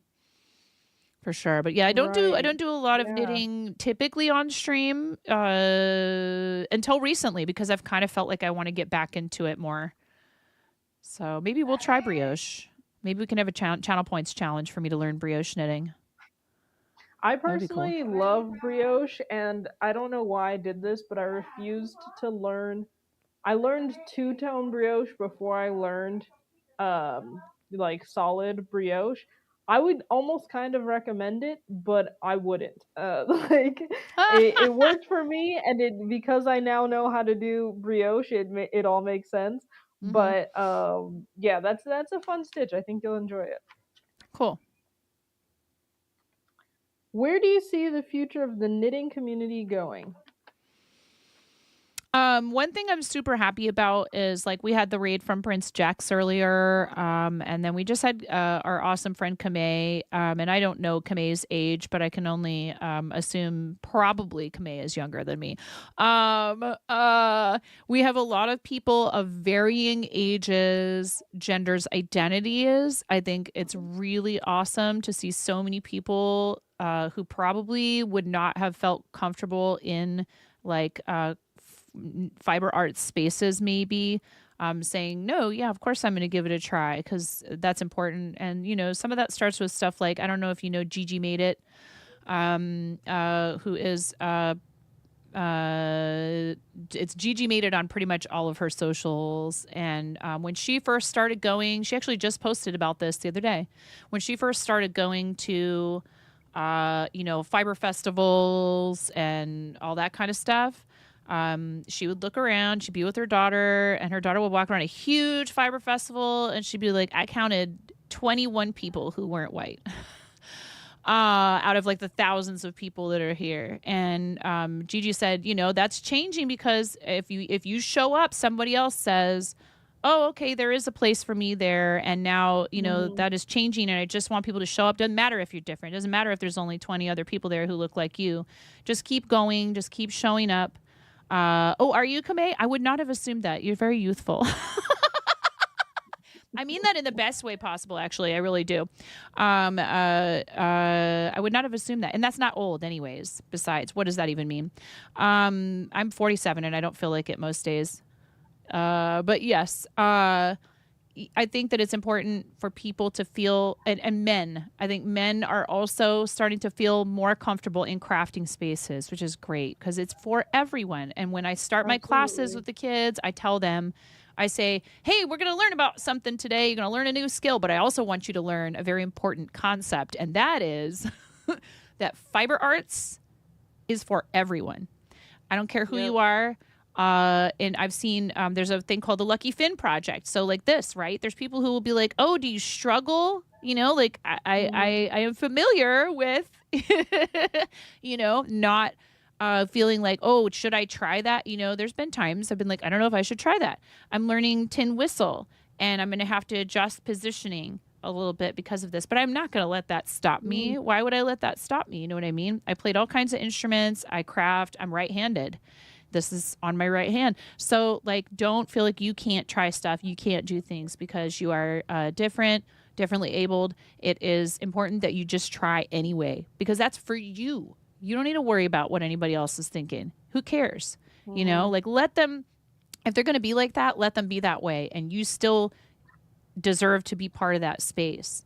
And we can treat each other respectfully and kindly and be compassionate toward one another. And maybe, just maybe, if you show up somewhere that you didn't think you belonged, you will help people who really do need to get used to stepping outside that comfort zone, and they'll realize that there's nothing to be afraid of, and you'll befriend them, and you'll have a lovely, like, lifelong connection with that person.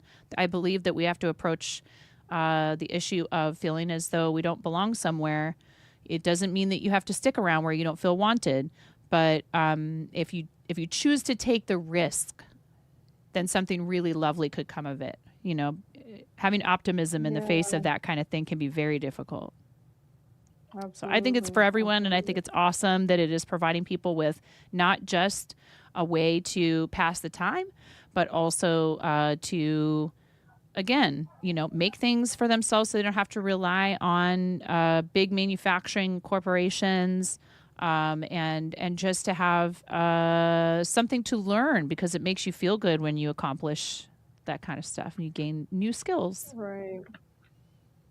Absolutely. Oh my gosh. Okay, I've got 2 more questions for you.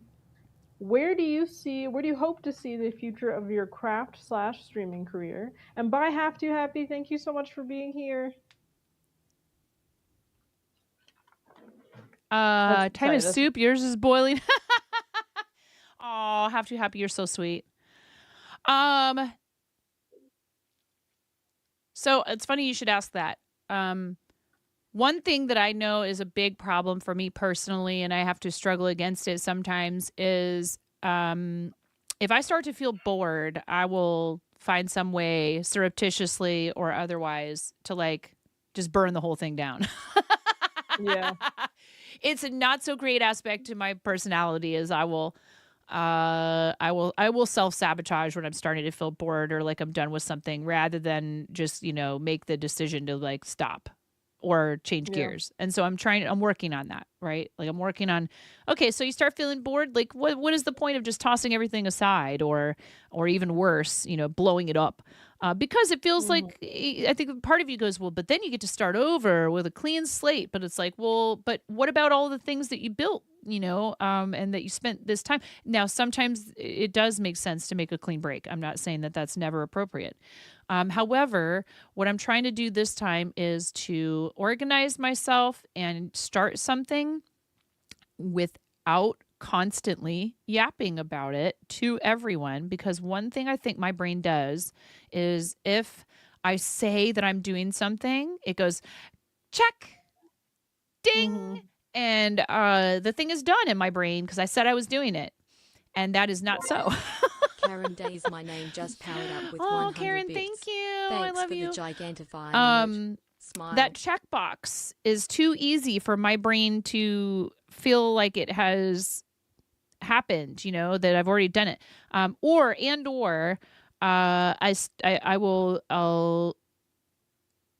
reveal something before I'm really ready to, like, you know, like it's okay to spend time by yourself doing something, and not all of it has to be done on camera for an audience with people's participation or their input or any of that. So that said, you know, clearly when you're streaming, what is the future of this?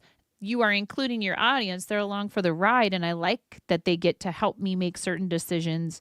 But I think I need to spend some time allowing myself to have the prep time without feeling like that is a chore. That is a huge challenge for me. The background stuff, I would so much rather just press the button and go live and sit and yap and do whatever. But I think, you know, I proved to myself over and over again when I did theater that I was perfectly capable of, you know, preparing for something in anticipation of it, and putting in work in the background where no one could see it or where only my fellow performers. And, with theater, you practice and you rehearse for 6 to 8 weeks minimum, usually. And then you put on a show and you put on however many performances and then it's done. It's finite usually. Some people end up performing in shows that go on for years, but most of us, we have a 2-weekend run. But you have all this time that you spend in advance of that and you prep. And I've never been very good at that, but I'm fine at it when there is an overarching, organized sort of a plan set out. So I need to be able to do that for myself. And that is a huge struggle. When someone else is saying, here's the plan, here's the timeline, here you have to have this done by this date and this done by this date. So I need to be better about setting some deadlines and breaking things down into manageable chunks of time and effort. So that's what I'm working on. I would like to be able to do some things maybe with YouTube videos or whatever, where it's more of a polished show and less of a boop, I'm live. Let me just, because I think that would be a fun challenge. So we'll see what happens with it, but that's what I'm trying to do. And also, again, just inspire people to try new things, to not be afraid to try knitting and crochet. Again, if you try it and you really give it a good effort and you find that you're just not enjoying yourself, there's nothing wrong with that. I won't be I'm not a fan of pushing people when they've made their own decision. They're ready to move on from something. But I always tell them, hey, if you tried when you were a kid and you wanted to get it, but you couldn't, it could be that the person teaching you, as well-meaning as they were not showing you enough alternative techniques. So you should look into it and try again and see if maybe there's a different way you could hold your yarn or your hook or your needles. Maybe a different style of knitting would benefit you and you'd figure it out. And also, some people just don't learn at the same rates as others. And it takes many attempts before they master something. I know for dance, I have a hard time following someone else's choreography. I can get it eventually. But then I get frustrated and I feel embarrassed when I see someone else just doing it like that. And I'm like, well, why can't I do that? And now I feel like I'm holding everybody up because it's taking me so long. Who cares? Take your time, especially with crafting. Take your time, try different techniques. Try not to let you get in your head about it, because that's so easy to do when you're learning something new. So I'd love to help more people learn to indulge their creativity, period, whatever it is. That's what I hope for the future of the channel and content. Just show people they can do it. I love that. You have such a bright outlook on how you inspire people and how you build community and encouraging people to just continue to do things that will ultimately make their soul grow. So we all have something that we could teach to somebody else. Some people will tell themselves, no, I could never teach anyone how to do something. And I don't think that's true. I don't think that's true at all. I think everybody knows how to do something. It doesn't have to be you're in front of a whole classroom full of people. It could be just one-on-one, showing somebody how to do something helps you know, well, how much do I actually know? Absolutely. Absolutely. It's a great test of what you know is teaching someone else. And they've done research in schools. Older kids showing younger kids how to do stuff. It bolsters their confidence and their sense of personal achievement so much when they feel like they successfully taught another person how to do something. Yeah. So don't be afraid to teach other people too. When they ask for your help, if they're interested in your help, again, don't force it on them. But yeah, we have to talk sometimes to our 13-year-old about don't be the well actually guy, please. You're very, very knowledgeable. And I love that. And I never want you to apologize for liking knowing things, but we don't want to make people feel like we're what do you mean you didn't know that? Don't do that to people. It's not cool. It's a delicate balance. Delicate balance. It's true.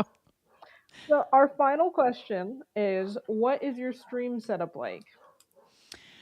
Oh, so mine is a little bit weird because we have a partially finished basement. So when we moved into this house, I claimed this little office space for myself, and I'm actually going to have to surrender it because our boys have outgrown their tiny room, and we're working on a solution to that. But essentially, I have my overhead camera mounted to a bare beam because there is no ceiling down here. In fact, one day one of my kids spilled some water upstairs and I could not figure out why there was water coming through the ceiling. I panicked and thought it was a leak in a pipe. It was because there is like no subfloor or anything. It's literally Wow. just like the hardwoods on top of the beams that are like the probably maybe the original floor of this house, because I think this was a Wow. dirt basement when they first built the house, and then it became a semi-finished. So her room is finished, Ramona's room is finished, and has, you know, drywall and proper fixtures and a closet and all that stuff. But this little tiny room that I'm sitting in, you can see it. That's a concrete wall right there and beams. Yeah. There's no insulation in here. There's no, and we just like, we didn't have the funds or the time really to finish this before I moved into it. And we've just been in here for the last 5 years. So I've got the overhead camera attached to by a clamp to a beam in the ceiling. And then I have another camera pointed at me. And basically, I've filled this room with way too much stuff over the years that it's spilling into the living room upstairs. I do sometimes film from the kitchen. And typically, what I do then is I actually just use an app called DroidCam. And it communicates via like a cell phone. You can set up a cell phone as a camera, and it will just communicate through the wireless network with the computer as a camera source, and it works pretty well, actually. If anybody out there is like, I would love to stream crafts, but I don't have a camera. I don't have a proper camera for my project. Like maybe you have one webcam, but you don't have one. Yes, you do if you have a cell phone. You just need to mount it on like a boom arm or something.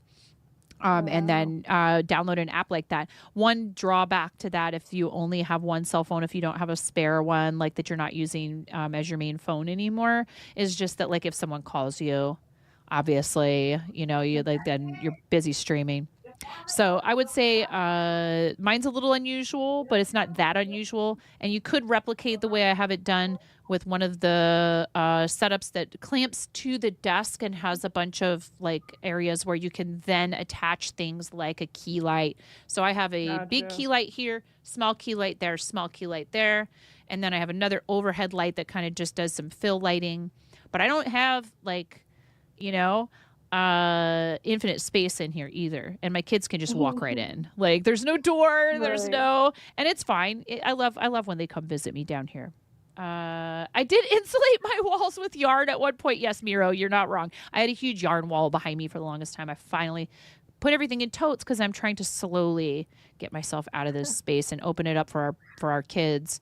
But yeah, it's evolved quite a bit over the years. I used to stream literally just from a phone with like software on the phone to stream straight to Twitch.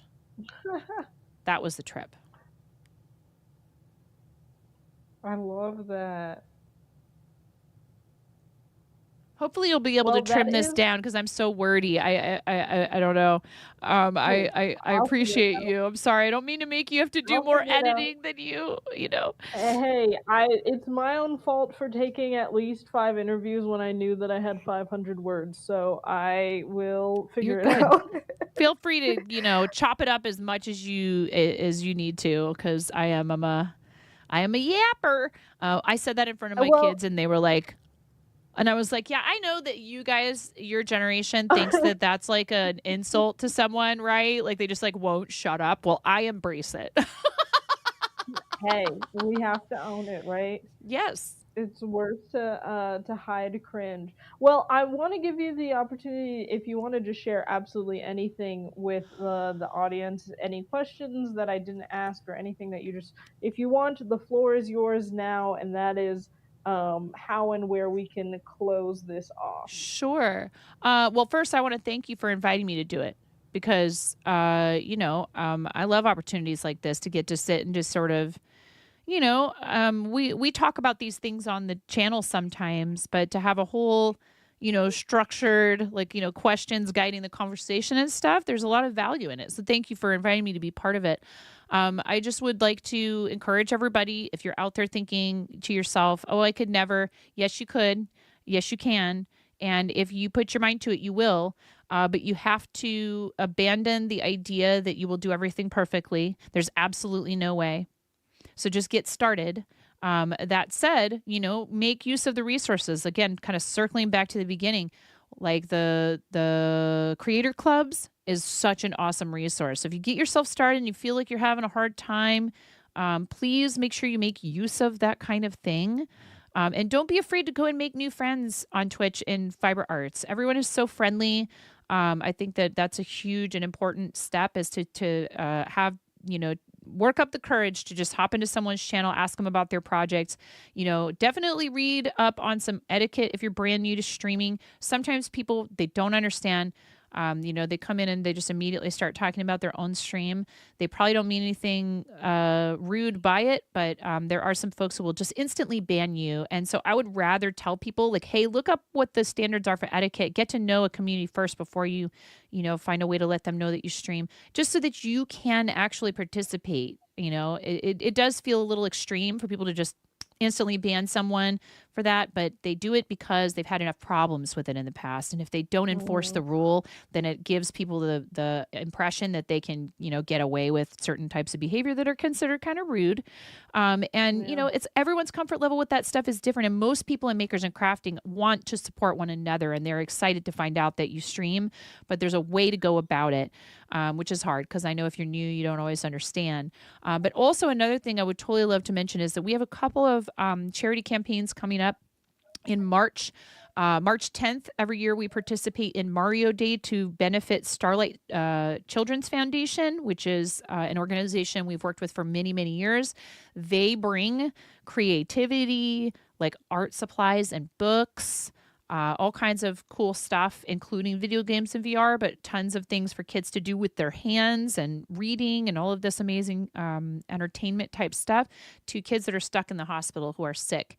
And I love working with them, and I'd love to connect them up with some fiber arts companies and try and help them help kids learn fiber arts while they're in the hospital if they're, feeling up to sitting up and crafting and stuff, which is great. And then and that'll be March 10th, which is Mario Day. And then our other charity event in March, and these are each single day events, is March 23rd. I will be streaming to support an organization called Big Table, and they have 4 cities that they work with currently. But again, I love them for a lot of reasons. They work with restaurant and hospitality workers, which was my previous profession, to try and help them not only to give them triage crisis care, say if they're in danger of losing their housing or they need transportation to work, their car broke down and they can't afford to get it fixed, those sorts of situations, but also things like, we have a cycle of, trying to get our substance abuse under control. And we need to address that, or else this is just going to keep coming back around because you're really trying to get better, but you need help. Mental health issues, physical health, people who have, medical bills and all that stuff. How do we help you to address the underlying cause of your instability so that you no longer feel like you're constantly battling? I love that about them. And then they also, even though they have these 4 offices in different cities, they also, encourage people to take that spirit of caring for those who care for us into their own. So again, it's not about the applause. They have a thing called unexpected 20s, and you put it in an envelope that lets the person know this is not a tip, it's a gift. And it's because I think that you are working really, really hard and I want to see you succeed in life. And so here's a little extra that you should not ever have to claim on your taxes. And it's about, providing you with, more resources. So I think that's really cool because they're not just about like, we want people to only come through us. They just want to spread positivity and hope and show people that there are people out there who care about them. And that industry is very difficult in that way. And I know from experience because you're expected to show up every single day with a smile on your face, ready to help people be happy, never bring your own problems to work because it's about their experience. But the guy who started the foundation said he noticed there were times he could tell that there was something weighing on someone, but that they felt like they couldn't share it. So I love the whole reason behind it. That'll be their birthday party, March 23rd, Mario Day, March 10th. And, just please stop by the channel and hang out with us because we're a pretty fun group and I love what we do and I'm excited to see it continue and flourish and evolve into whatever it needs to become. I love that. Yeah. And Well, also, thank I want you you to talk so about yourself much. for a Yeah, second for yeah. my people and tell them, Oh my gosh, when they can find you. absolutely. Like, what is your schedule and stuff? Oh, sorry, I absolutely accidentally turned off my virtual camera. You're fine. I'm following Fate Strings. I'm Nia. I stream Mondays and Wednesdays, about 10 a.m. Central to 1 or 2 p.m. give or take. Wait, no, I'm lying. 11 a.m. Central to about 1 or 2 p.m. Central, depending. I weave, I spin, I knit. We do a 15-minute reading session in the beginning of every stream because it makes it easier for me to lock in and have something to talk to y'all about. And also, I think we should all be reading way more. I'm Mm-hmm. also a writer, so I'm on Substack at Right Following Fate on. Strings, which is where I'm going to release the extended version of this article. I write a little bit for Modern Daily Knitting, which is a daily knitting publication, who will be having the condensed version of this article about Twitch streamers coming out sometime this spring. So if you're looking for a community that is pretty chill, not super high tech, and very slow, kind of takes a lot of ancient ancestral roots sometimes, this is absolutely the perfect place for you, and I would love to have you. I'm here most weeks and most days.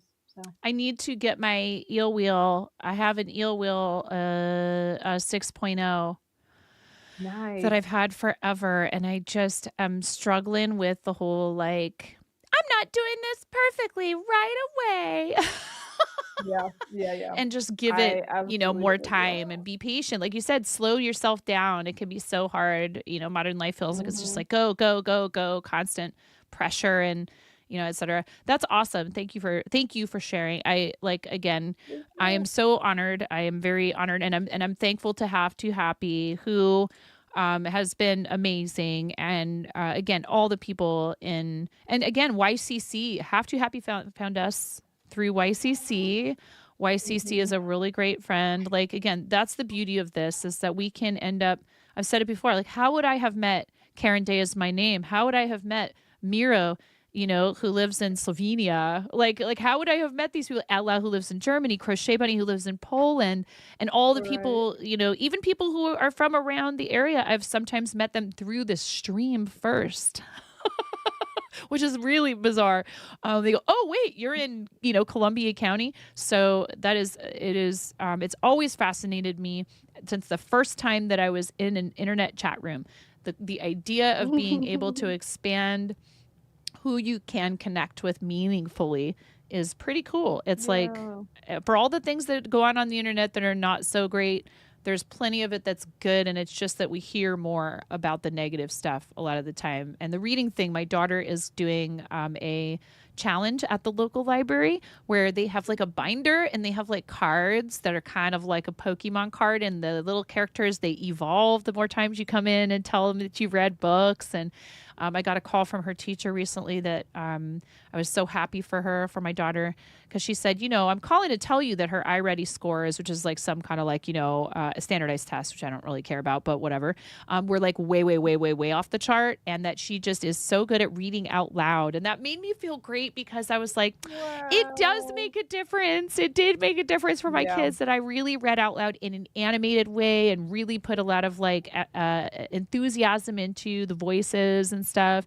and that they are carrying Yeah. that with them in life. And she's becoming a great writer. So I'm super excited to hear about your writing. And Miro is a wizard, and he just pulled up your Substack and put the link in the chat. Thanks, Miro. Thank you so much. I'm Yay. telling you, I'm so bad at technology. It's It's okay. not funny. If ever you want some Thank help, just let you. me know, please. But again, I say that I and then I would let love you that. decide when you're ready Absolutely. for help, Thank because I you. don't like it when people try to Thank force help you. on me.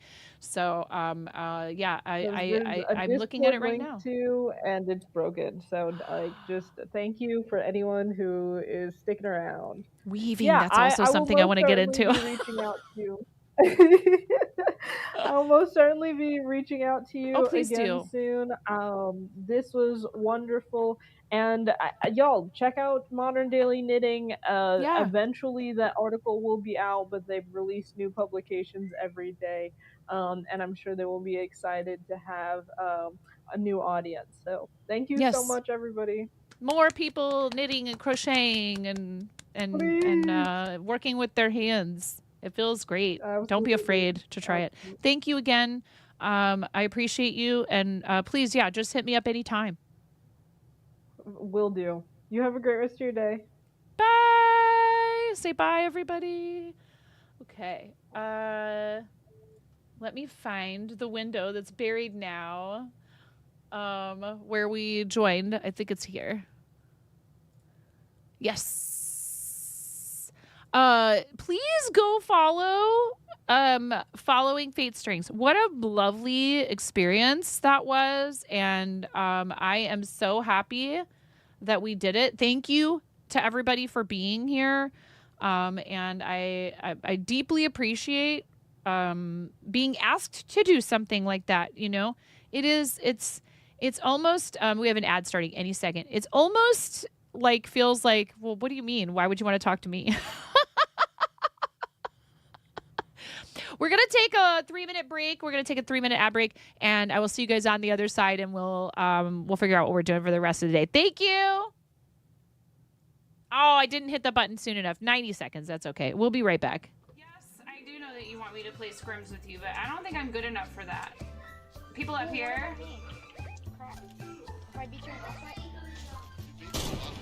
Oh!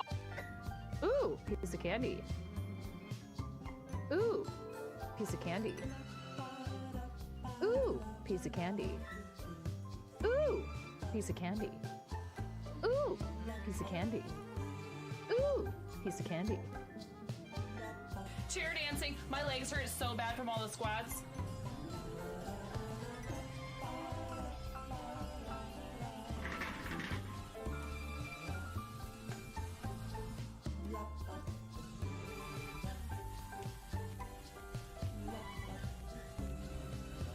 Sir, your set the alert level to DEFCON 5.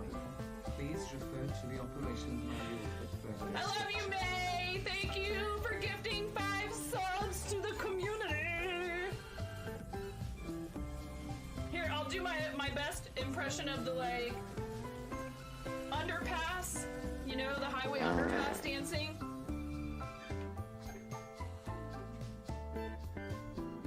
You earned it.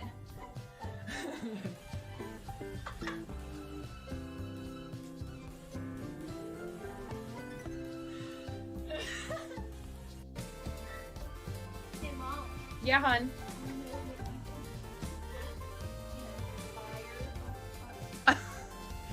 I mean, you can cook steak in a dryer, but do you want to? Is the question. And when the fat renders off of the steak, does it create a fire hazard? I'm sorry, I'm a mother. I can't help but think about these things immediately. Oh no. I'm gonna use for this. Oh my god! Thank you for supporting St. Jude and helping all of Twitch come together for good.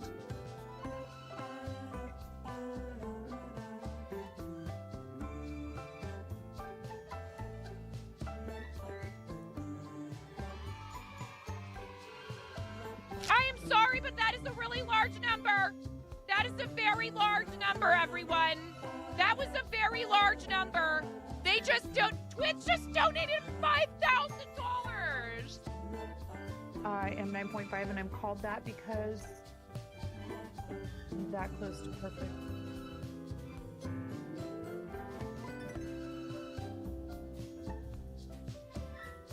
I'm tying knots without looking. What? That's what everyone thinks. It's actually because I'm missing half a digit.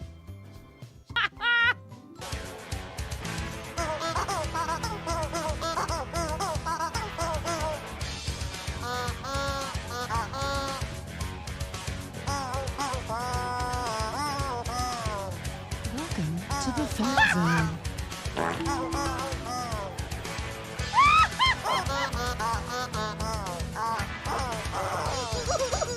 That's supposed to happen when you read. Thank you so much. Holy Beatrix. I was just sitting here fixing in all of our stuff. Hopefully I fixed almost everything. I know I need to. I think I've unpaused sound alerts and all that. Guys, Barto. Falling Fate Strings. If you have a favorite color from pink, orange, yellow, green, blue, purple, and white. And Prince Jack said green earlier. Thank you so much, Prince Jax, if you're still here for rating earlier while we were doing our interview with Falling Fate Strings. I need to go use the restroom. Oh my gosh, okay. If you have a color choice Falling Fate Strings, that would be amazing. And I think I didn't ask you if you're comfortable with being called. You did mention what your name was. But oh, look at this cute little emote. That's adorable. And it's called Heel Turn. That's hilarious. Oh, it's Sun-Dried Olive. We know Sun-Dried Olive. Okay, I will be right back. Thank you guys so much for being here. Thank you for the raid. Thank you for the opportunity to talk about my experience with crafting and Twitch and all of that. It was amazing. I will be back in just a minute. Okay, guys, thank you. Oh, here, let's test the Pangea dungeon. Should be working now. Nothing's wrong. Everything is right. Oh my god. There you go. Have a Pangea dungeon. Someone just donated $200. I will be back. We're at $1,002. You guys get to smash me in the face with a whipped cream pie. Yay! Go! Like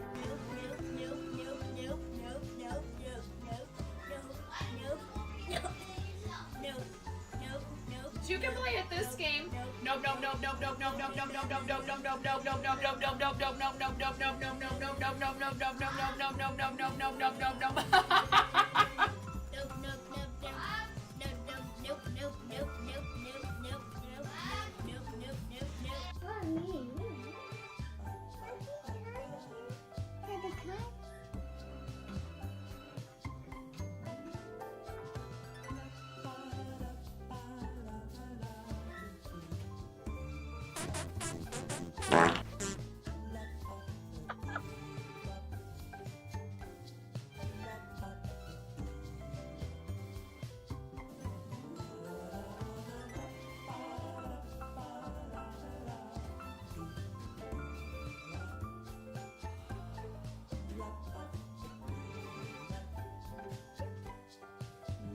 For people like me, I'm super social. I love people. I have absolutely no trouble going out trying to make new friends.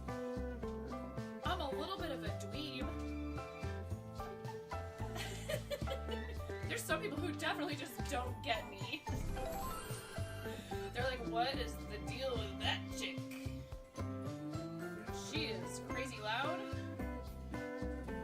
And what is this she's talking about? 360 no scoping some kid. What even is that? Flattery will get you everywhere, super curly one. Me versus the last person. Ooh. 9.4. Yeah, good. Oh yeah! Oh yeah!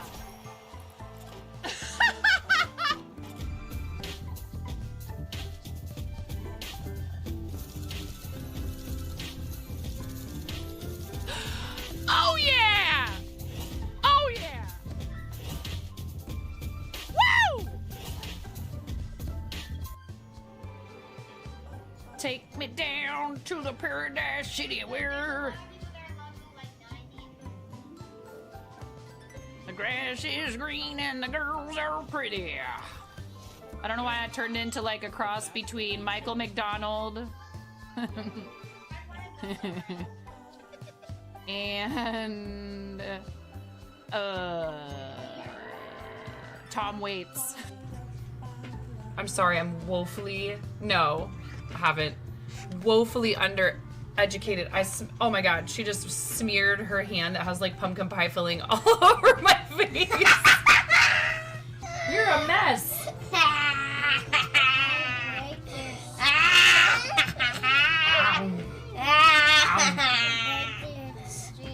I break your stream.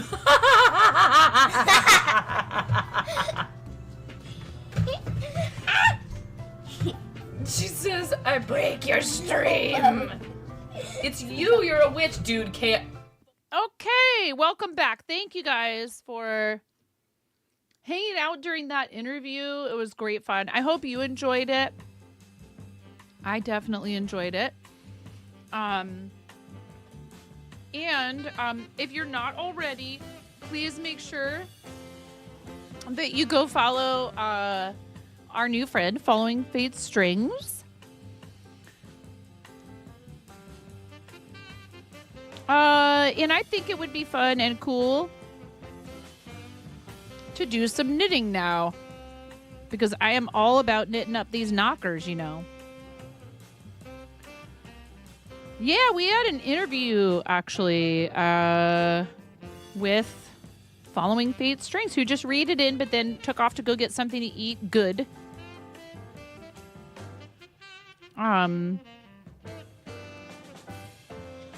Important to take good care of yourself. We are streaming both on Twitch and YouTube. Yes, I can.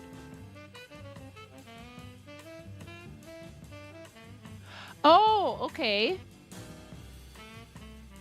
That is so kind.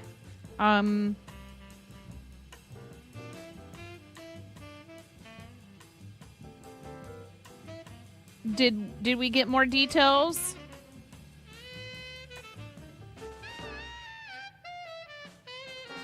Okay. Does the person want to be recognized publicly for said generosity? I guess is the main question. Some people would rather not be named. Somebody would like to gift a month of access to the Patreon at the Good Eggs tier. Cool! Jeniquil, thank you. How would you like us to go about determining the recipient? Should we run a giveaway? Thank you so much. I had fun in our Patreon stream. I was going to say, thank you to those of you who turned out for the pledges. Your DP ads just came in today. Wait, for making knockers? Are you going to be knocking with us? Kamei? Yeah, let's go. Regardless, I'm hyped. Regardless, I'm hyped. It's just because you wanted to just try something. You're going to try an actual knitted knocker, a giveaway? You think that might be fun? Cool. Here, you know what we'll even do is we will even we're gonna summon Steve. We're gonna summon Steve, chat. If you don't know who Steve is, oh, you're about to find out.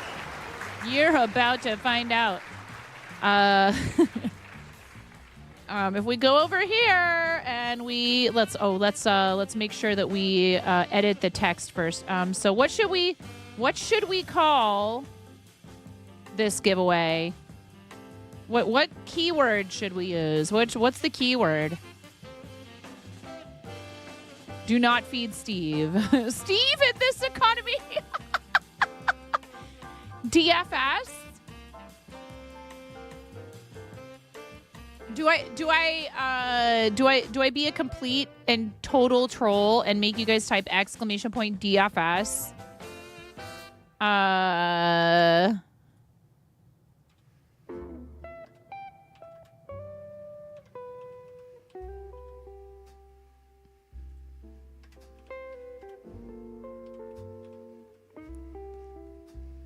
I'm totally doing it. Hold on.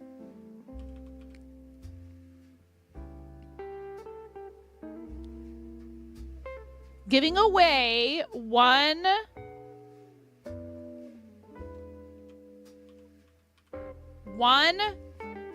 gifted.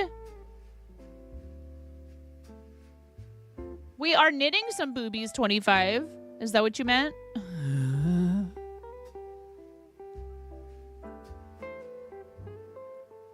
Type exclamation point DFS in chat. Exclamation point DFS. This is for a gifted membership at the introductory tier on Patreon, which would allow you access to our live streams there. Not replacing our content here, just adding something to benefit to the benefits of being a paid pledge on Patreon. And there's other stuff too over there. I need to be better about posting there.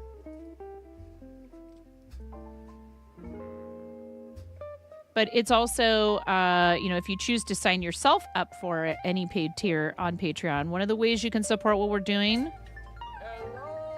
Hello, Javi. How are you? So whoever wins this giveaway when we run it, is it working? It's not working. Oh, it reverted to Pokemon.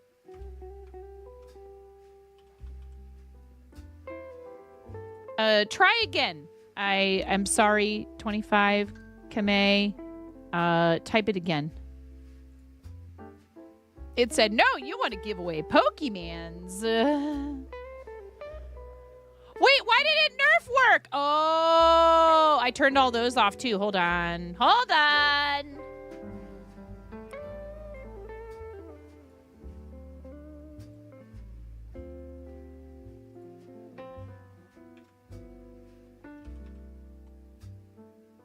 Still not working?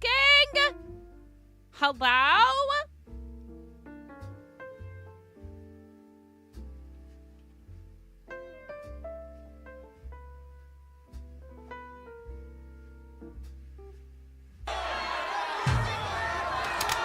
Okay, well, I just triggered it by, playing the animation.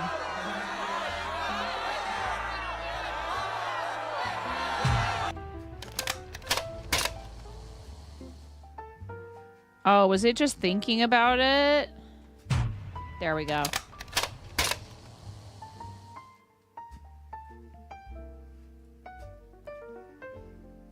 All right. Kame and 25. Here, let's set a timer.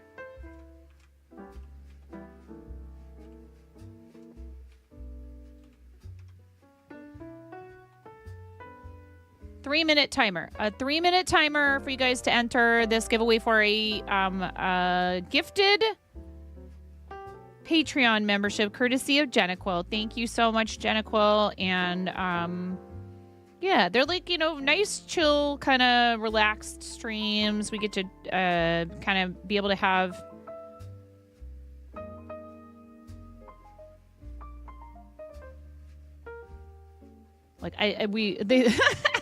they made me watch Dragon Force for the first time last night.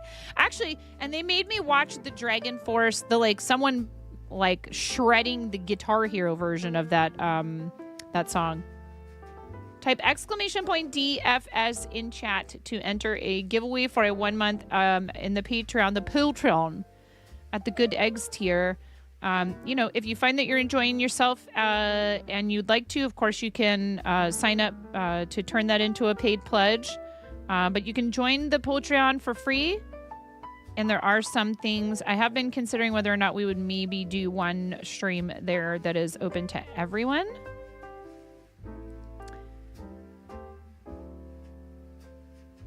One stream a month that's for everybody who's on Patreon, whether you're paid or not. It's chill because there's just not as much buttons to push over there, which I know some people don't like, and that's fine. You're not required to show up to these streams. Through the fire and the flames, we carry on. Yes, exactly. That's what it was.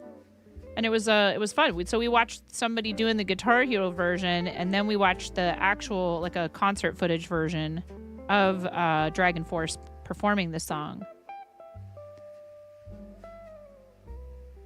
You also have access to the VODs if you cannot make it to the live streams for some reason. Please make sure that you have your stuff set up to get notifications via email or in the app if you have it on your phone. And if you don't want to do that, but you still want to find out about the streams, I am trying my best to tag the role in the Discord. And you should be able to pick that role up automatically as long as you've successfully linked your Patreon and your Discord accounts. If you need help with that, please reach out to me and let me know. I'll be happy to get you, help you get it figured out. To button or not to button? You heard button. Listen, Kame.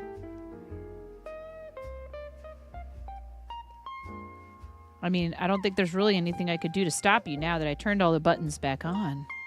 You were surprised no one posted the dude that played that game but sped up toward 300%? Okay. 3 of you are in there. Any last minute entrance should do it quickly. Exclamation point DFS in the chat.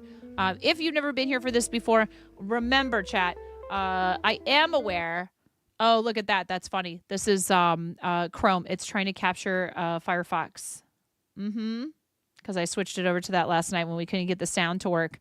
It's not Chrome. It's a window capture, though. It's like, hey, let me capture Firefox.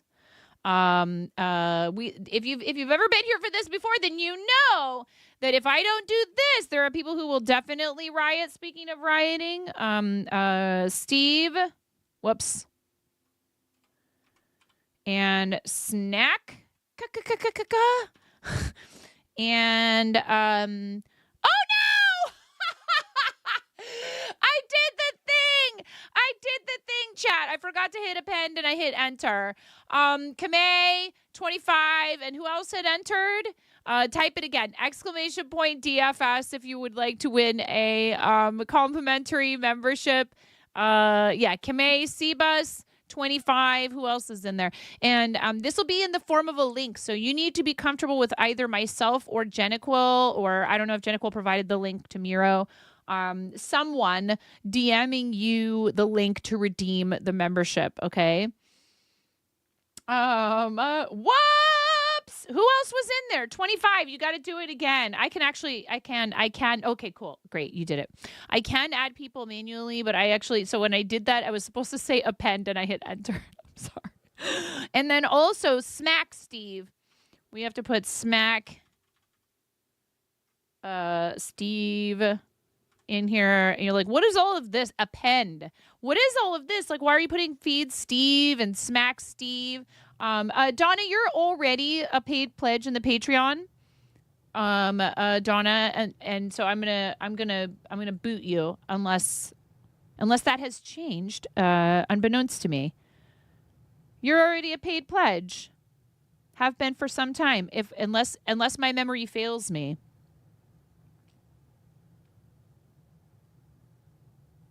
Are you not? Poltron paid pledge? This is Lock Tools. I can kick you. Unless you're telling me that you no longer have a paid pledge, then you would be allowed to enter. But this is for a complimentary. We have a link to give away. You is Patreon, but what? What dis? Dis. You just wandered in here. Yes, I understand. But it is a giveaway for something that you already have. Right. So I'm going to kick you. Because it is for someone who is not already currently a paid pledge on the Patreon. Yeah?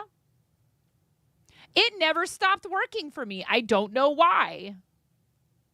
I don't know why. Anyone else last minute? But only if you're not already a paid pledge. Yeah, it just never stopped working for me. And you know what? I guess this could be considered a side benefit of the fact that my Windows won't update. I am living proof that you do not have to update your Windows for like maybe even a few years. I bet you anything when I update to 11, it won't work anymore. All right. Are you guys ready? 3, 2, 1. Don't beat Steve!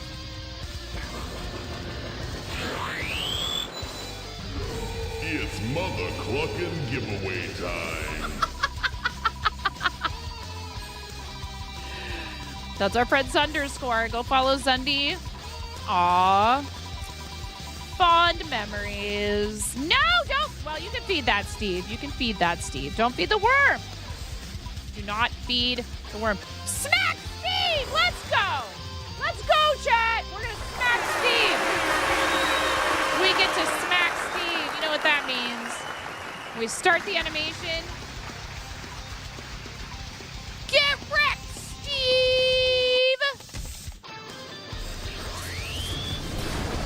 Get out of here. So that's because I didn't think it was fair that we had to have a way to feed Steve. Okay, so we kick smack Steve out, and now it is really it's just down to Kamei, Cbus, and 25 unless we land on Steve Snack, and then we have to sit here for 69 whole seconds because that's how this works. If your name is drawn, you have 69 seconds to type anything at all in the chat to claim your prize, to show that you're here and claim your prize. Okay, ready, you guys? Nom nom nom. Cheese slap. Thank you. That was very good. Yes, we love the cheese slap. Go. Did you get in there, Karen? Karen, did you get in?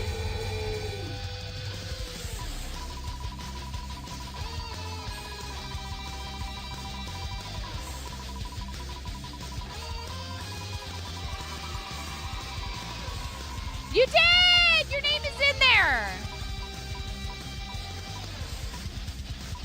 But it's going to go to Kamei. It's going to go to Kamei. Kamei, congratulations. Type anything at all in chat, Kamei, to defeat Steve. Do not feed the worm, your delicious, delicious corpse. Please do not become worm food. No worm food here. Thank you so much. Thanks, Kamei. This tool was very popular with a lot of people, and then, you know, the developer was like, hey, I got other stuff to do. I can't keep this thing updated and, like, keep up with all of Twitch's nonsense forever and ever. So it ended up, it's like, this is the last version that they put out, and I don't know why, but mine just still works. I really cannot tell you why, because people have come to me being like, you're using the tool. How'd you get it to work? I'm like, it just never stopped working. So if you didn't have it before and tried to download it after a certain point, it just wouldn't work anymore. So how do we want to go about this? Are you guys going to DM? Thank you, Muriel. We have ads coming. So you didn't win. But you're like, yeah, it would be cool to be able to go to the live streams. The introductory tier on Patreon is $5 a month. It supports what I do. You get access to the live streams. You get access to exclusive posts. And I will be super thankful. You get your name on the screen at the end of stream to thank you for supporting in that way. No pressure, of course. But we'd love to have you join us.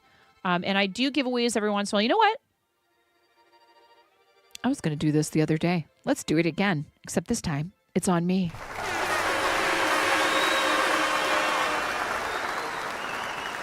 We're doing it again. You gift one, I gift one. Let's do it.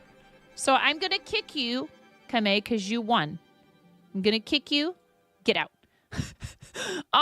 Karen, Cbus, and 25, you're still in there. Anyone else want to join this giveaway for a free 1 month Good Eggs tier membership? So you can sponsor them yourself. You can purchase them for other people if you'd like, if you're feeling like you want to do that.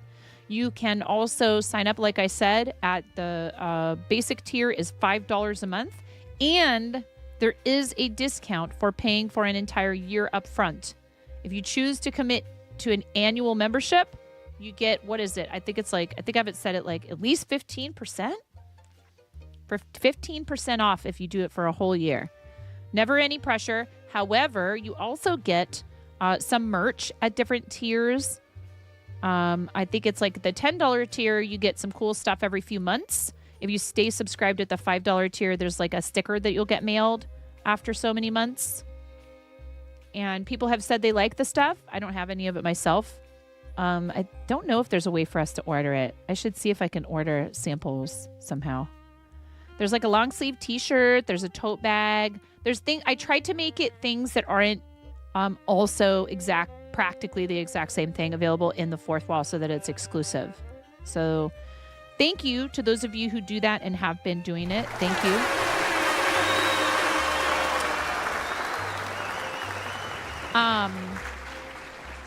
The topmost tier on Patreon, the Patreon, is intended to provide me with the opportunity to pay forward generosity to other people.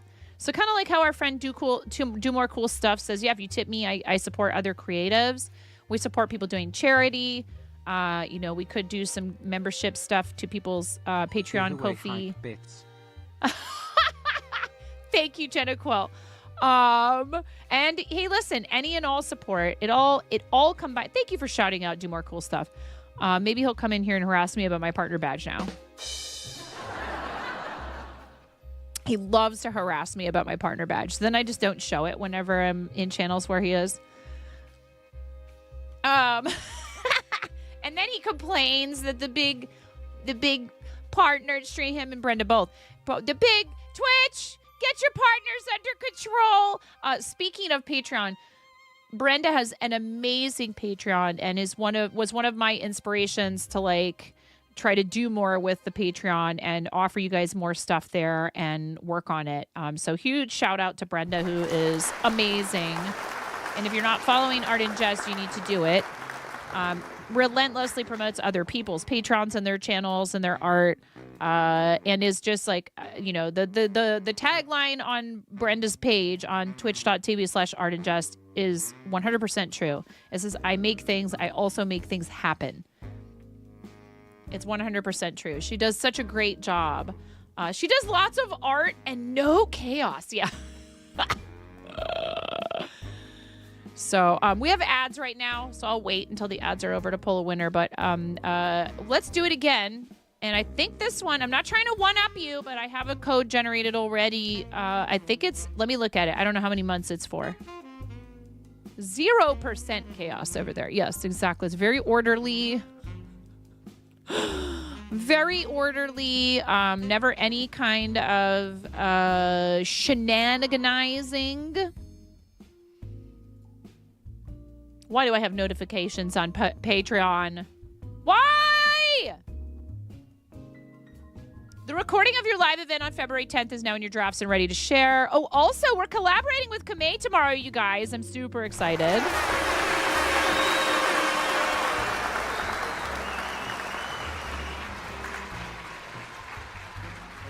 Oh, there's a short one that I won't publish because it was when I was still struggling with settings. Thank you, guys. I appreciate those of you that were there last night. It's really nice to have the opportunity to do something a little bit more intimate and to connect with you in a way that's a little bit less... Again, I don't want to say chaotic because I feel like I'll be summoning that energy right now. Some fun, relaxing, fun time. And you have your double points. So, hey, we should work on knockers. And that if you need... pointers, double pointers, get it? I can certainly offer what little expertise I have. Is someone gonna nerf me again now? Okay, no, I still have more things to learn when it comes to knitting. That's really what I mean when I say that. I do have some expertise. I do. Okay, that's discounts. That expired already. And 2 people actually used the discount this time on 29% off their first month. That was just during January, during my birth month. Okay. Also, Karen, I would like you to check your DMs in just a moment. Someone just subscribed to the YouTube Oh, thank channel. you for the subscription. Appreciate that.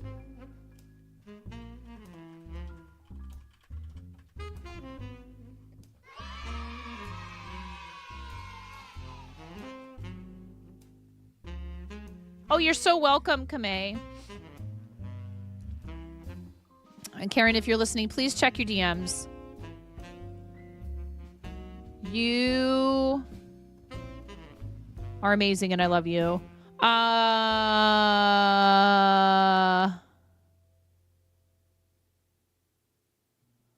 let's give away.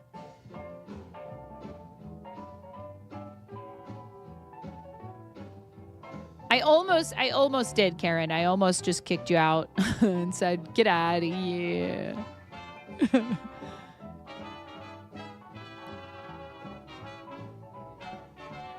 Here, let's do this. We'll do...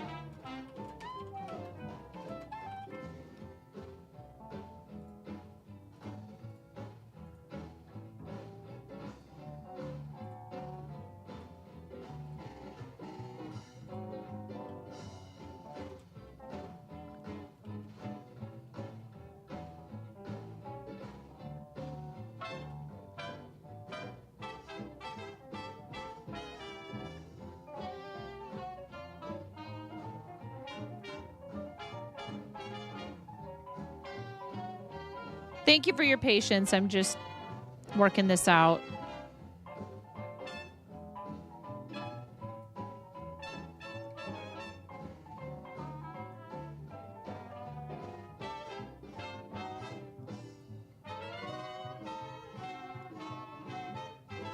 So what I don't like is, okay, when all of them have been redeemed, it would be really nice to be able to delete them or archive them. Because like the way they do this, if you want to just generate them one code at a time, one link at a time, you'll end up with 1 million in there. That's some feedback I need to submit to them. Like, hey, please make it so that we can give people individualized redemption codes somehow or another. Instead of like, oh, okay, I want to generate like, how dare you do something nice for your community? Gosh.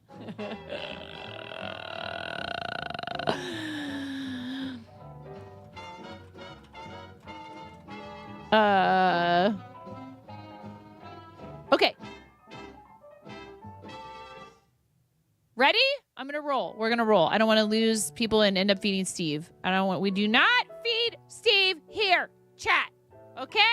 Ready? Unless it lands on Steve's neck. Are you ready? 3, 2, 1, blast off! What time is it, chat? It's Mother Cluckin' giveaway time. It is Mother Cluckin' giveaway time.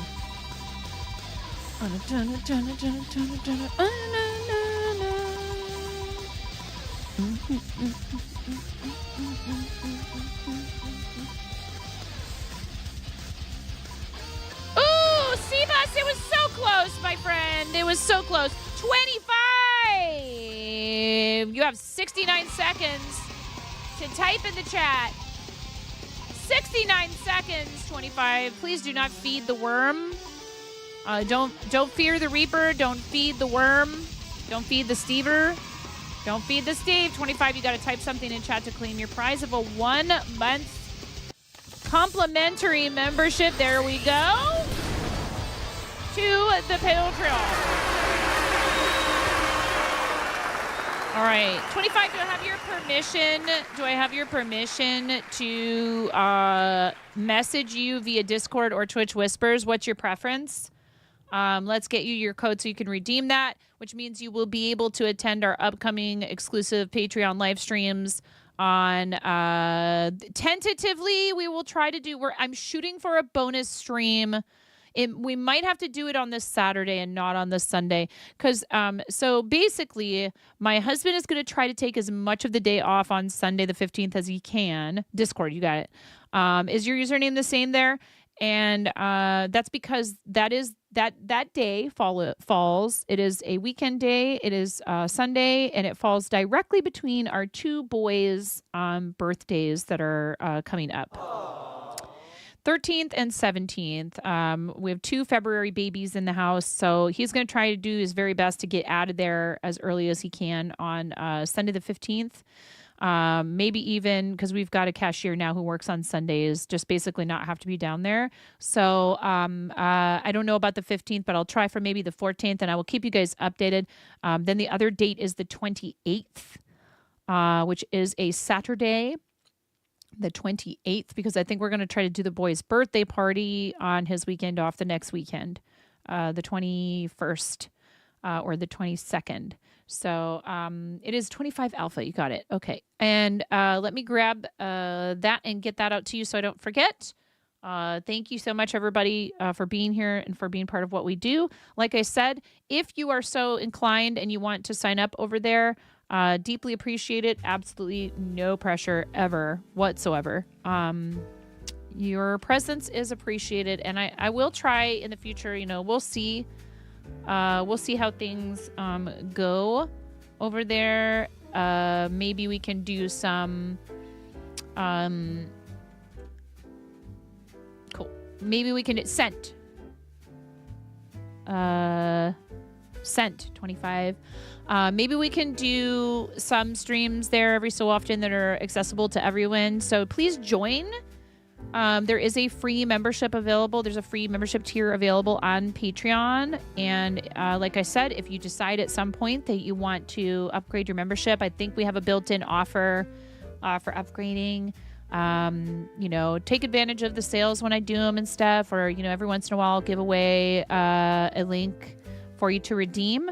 So thank you guys. I really do appreciate you. And thanks for being along for the ride while I try to figure out, all these different ways that we can build what we're doing and keep it, sustained and stable.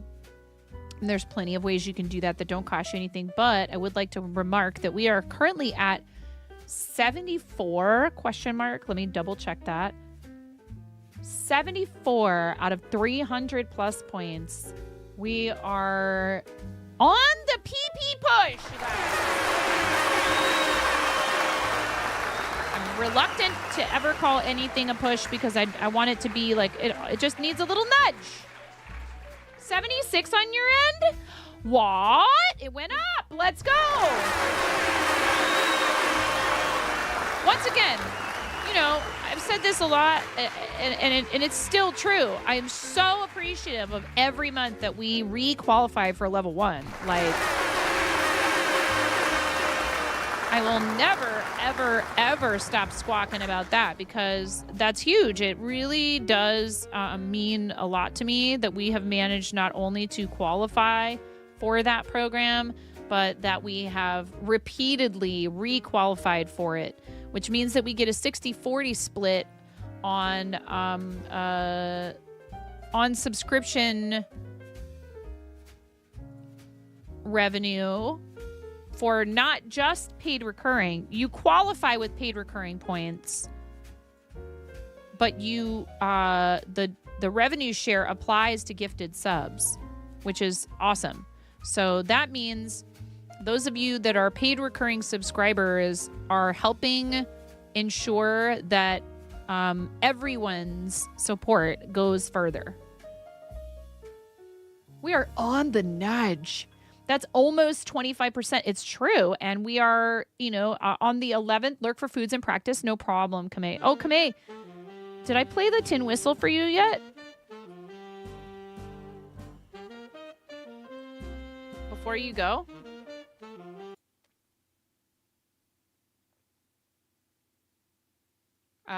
It's hard to do the lower notes.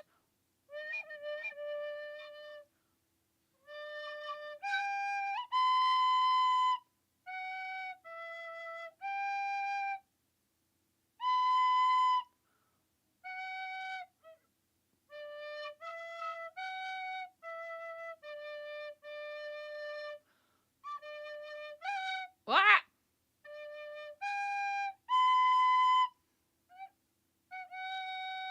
Wait.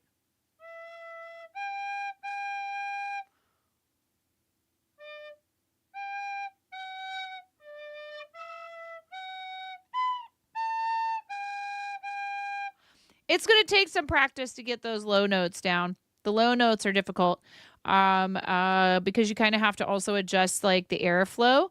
But I'm enjoying it. And there's a really awesome free online course from the Online Academy of Irish Music. My family on my father's side are extremely Irish. like he did one of those DNA tests and it was like 99.999999999999999 Irish and British Isles.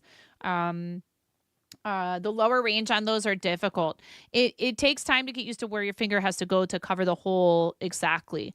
It is a key of D tin whistle that cost me a grand total. Actually, you know what? Finnegan bought it for me as a. We bought him a bunch of stuff for his birthday. He bought it for me with his own money. How ridiculously cute is that? I almost was like, fine, you're going to spend money on me. Well, now I'm getting an ocarina. We bought so much cool stuff at that music store. I was like on the verge of getting like a steel drum. What are they called? No. It's what are the round metal things with the little cutout things that look like a flower? What are those called? We just really want to encourage. We have a kid who's learning harmonica right now, and he's really into it. He's learning bass. We have a flautist who loves to sing. We have Ramona who's been banging on the drums upstairs. A kalimba. I think it's called a kalimba. Or wait, is that the little thing with the little metal things? You ting ting ting. Pan. Thank you. Yes, handpan. Steel drum is different. It's like hammered out and it's like round and like concave. This is convex. I believe that steel drums are concave, right? So, thank you to you guys for supporting me and my family so that we can do things like take a weekend day and go drive to a music store an hour and 15 minutes away and spend the day shopping for musical instruments and go to lunch. And all of that would be so much more difficult in my previous life. So, what we're doing with Plus program is just trying to help that not only continue, but hey, like if we build out a studio where I can do proper recording and maybe add in another revenue stream of like audio narration, like audiobook narration, voiceover, voice acting stuff, there's nothing stopping us from having our kids use it as a recording studio for music too. So you all have massively enriched my life already. And, having some conversations with some friends who may or may not be here. It's tough for me to ask for things because it's not that I fully think that we're worth investing in. I know that there's a lot of asks all the time, when you're involved in multiple kind of online sort of content creation communities. And I'm like, well, look, I get it. I'm not the only person doing this. People have budgets, and I never want anybody to feel any kind of guilt. But I have to abandon allowing that to take so much of the space in my mind. It comes from a place of gratitude toward you. But then it also can have to do with like, well, I really dislike, never want anyone to feel like we're failing at anything here, really. And that includes me. So I have to get over my own fear of failure. Because even though I do stuff, I just do it scared. Sometimes I'm just like any of the rest of you, and I have my own, hang-ups about success and achievement. And some of that stems from having, been a kid who was,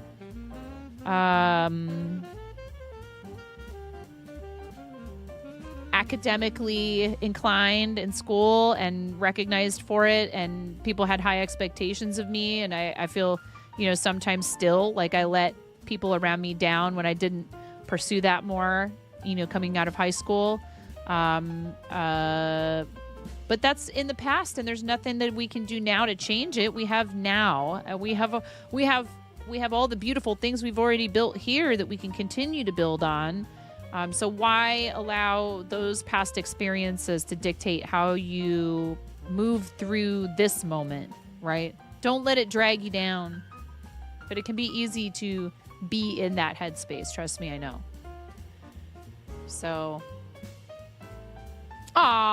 he is so sweet. I gave him some pets. I got him a little cuddle with him upstairs. I love him so much. He won't stop trying to destroy everything and eat everything, though. But he's a kitten, so he's still... probably has a bit of an oral fixation thing going on. Don't let the man get you down, chat. Yeah, it's true. Even if the man is just some fictional man that's inside your head.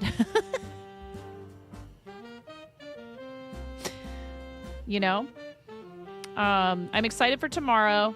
We are doing the collaboration tomorrow as part of a milestone reward for Kame's fundraising effort to benefit Kevin Guesthouse. If you guys aren't familiar with Kame or with Kevin Guesthouse, this is an awesome friend of the channel who spent the entire month of January fundraising for this organization that serves upstate New York and is the nonprofit that the Ronald McDonald House charity is modeled after.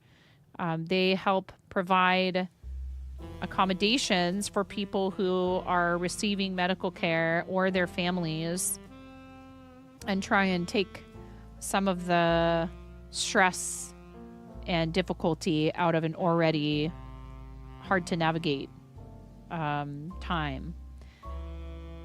Yes, exactly. So 9. Yes, Miro. What am I forgetting? What am I forgetting now? Oh, on this scene, all of my alerts and everything are turned off. Oh, chickies. That's what I was forgetting. What? Okay, I don't even know what all we're supposed to do. We're supposed to do a green egg for Prince Jex. I remember that. What are the other things? Was there resubs?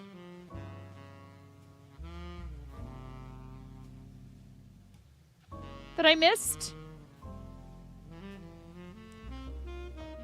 Your family has used Ronald McDonald House for your grandson a few times. Resources like that, again, it's I'm sure it's just such a huge relief. Like, nobody wants to be in the position to need the help of an organization like that, right? Like, we wish that St. Jude didn't have to exist at all. We wish that Starlight didn't have to exist at all. But, the fact remains, those things do happen. 2 raids. One from Following Fate Strings. Did we get a color, or did Following Fate Strings do the right thing? And their name was blue on my screen. So I'll do blue unless I hear otherwise.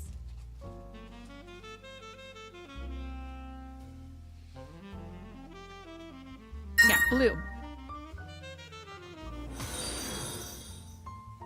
Throne gift crowdfunded. Thank you, friends. DJ, thank you so freaking much.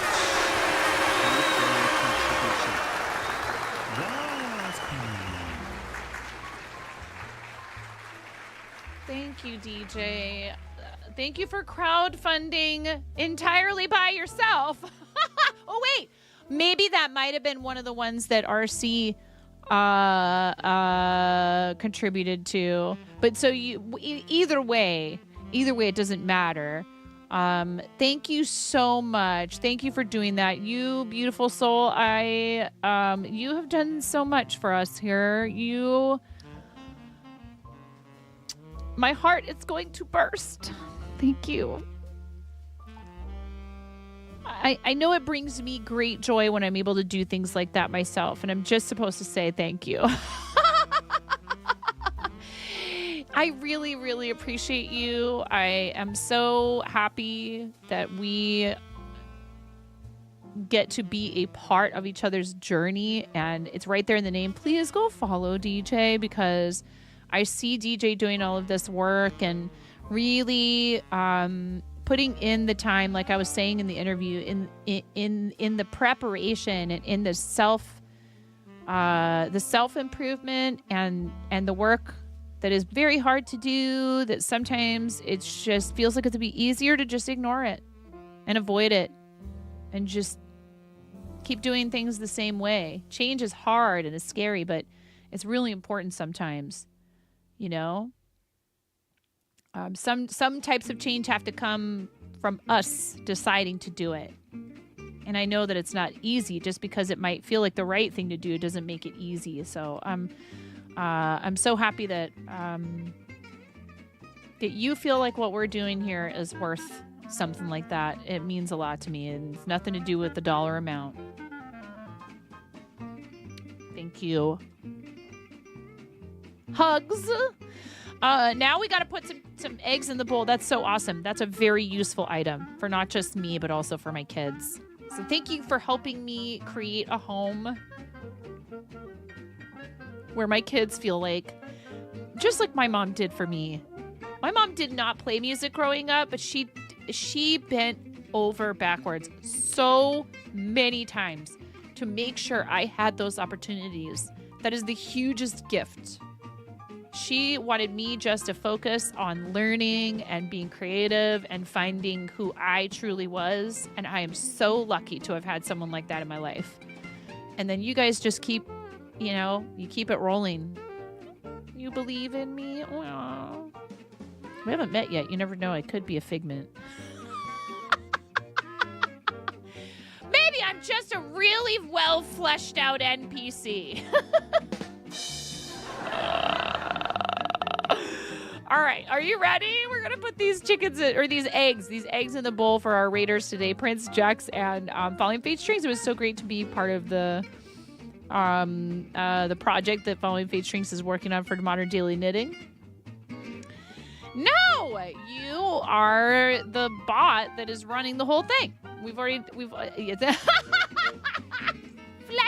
NPC. I should use that as a username in a game sometime. All right, into the bowl. The what? The bowl of Bognificence. Ready? 3, 2, 1. And I think it's time, chat. I think this bowl is officially full.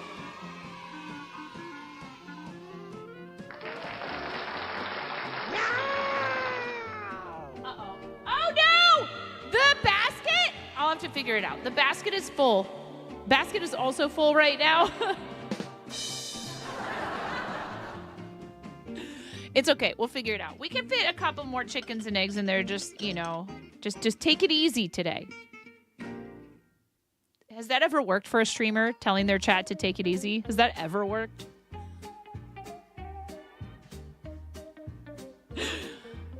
Remember when I told everyone, you told me I need a bigger bowl? Well, listen, that's your fault, you guys. Thank you so much, DJ. I look forward to that. That's going to be helpful to... so I also haven't yet pressed the button to order it, but I found a bunch of music equipment. How about new?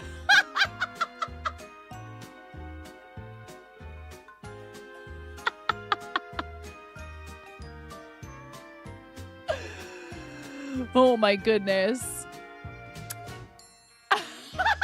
Another one.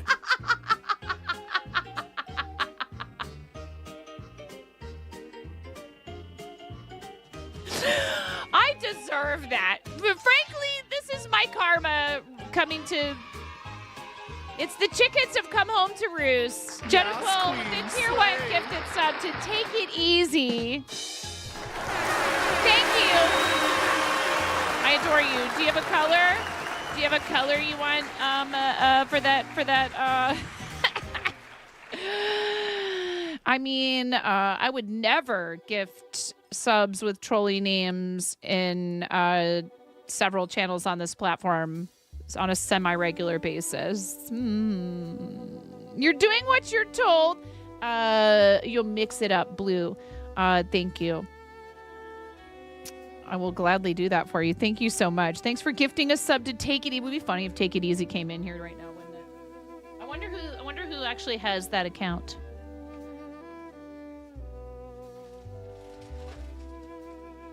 Should we make a command, Miro, for tracking completed knockers?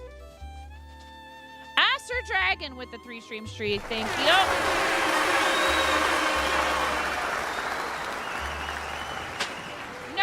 This is just it's a jazz channel, and they shouldn't have this. I mean, but it's because it fits under the genre and the mood, so that's why it's playing. No, it's not time for Silent Night, and neither is it time for Mariah. So please just get that right out of your brain. Mariah is in her cryo. Her cryo chamber, and there she shall stay until next holiday. She's sleeping, yes. Shh. Mariah's napping, all right. You will throw things if we all wake up Mariah. Well, I mean, that's the fastest way, Seabuzz, to get somebody to wake up Mariah. Ready? 3. Oh, wait. Into the bowl of magnificence you must go. Take it easy. Take it easy. Take it easy. Ready? 3, 2, 1.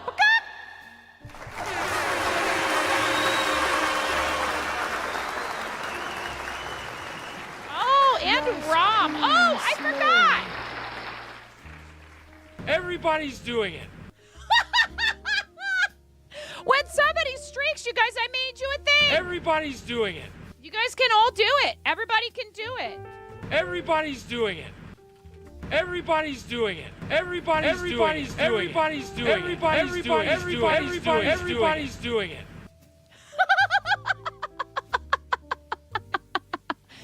Everybody's streaking. Yeah! Everybody's doing it. Exactly. So when somebody streaks, you guys can all do that and get my attention.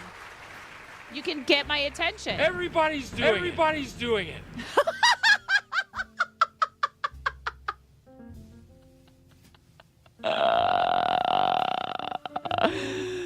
Thank you, Acer Dragon, and thank you, Rom. Thank you so much. I appreciate you. Have to happy. Thank you for connecting me with Following Fate Strings. I am so happy we were able to do it. Ads are coming, just so you guys know.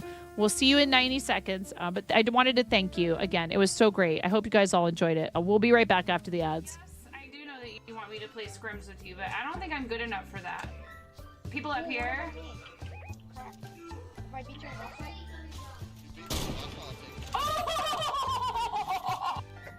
Ooh, piece of candy.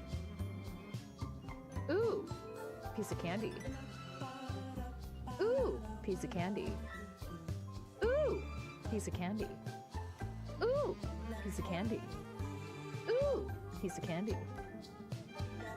Chair dancing. My legs hurt so bad from all the squats.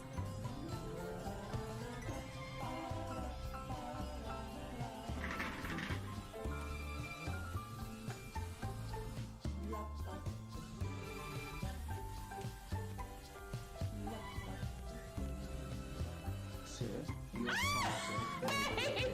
Set the alert level to DEFCON 5. Please refer to the operations manual for further I love you, May. Thank you for gifting 5 subs to the community.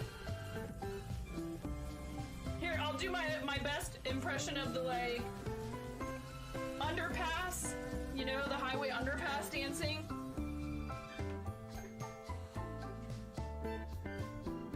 You earned it.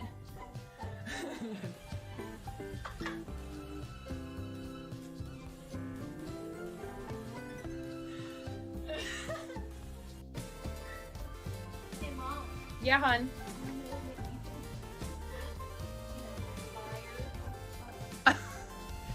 I mean, you can cook steak in a dryer, but do you want to? Is the question. And when the fat renders off of the steak, does it create a fire hazard? I'm sorry, I'm a mother. I can't help but think about these things immediately. Oh no. I'm gonna use for this. Oh my god! Thank you for supporting St. Jude and helping all of Twitch come together for good.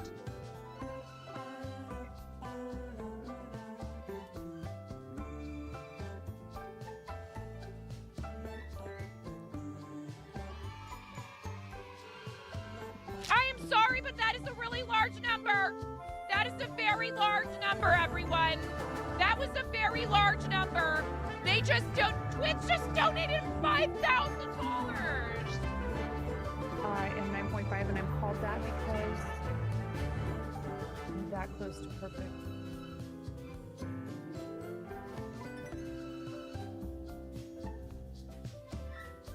I'm tying knots without looking. What? That's what everyone thinks. It's actually because I'm missing half a digit.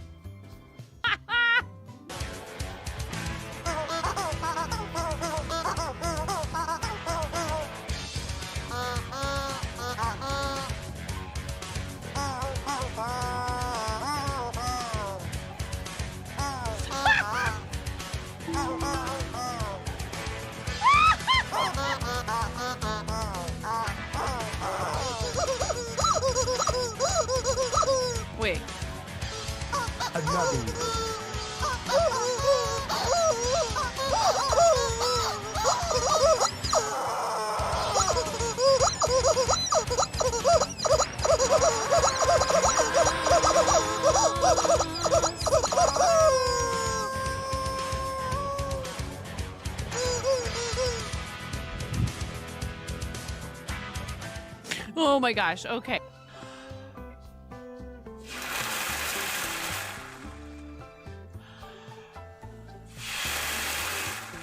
Is courtesy of our $500 milestone. Oh my god!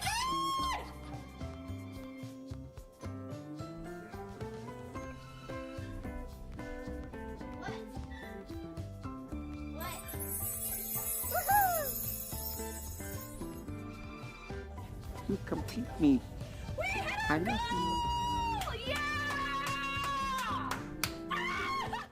All right, Anonymous. I guess I'll let you pick on Half Too Happy.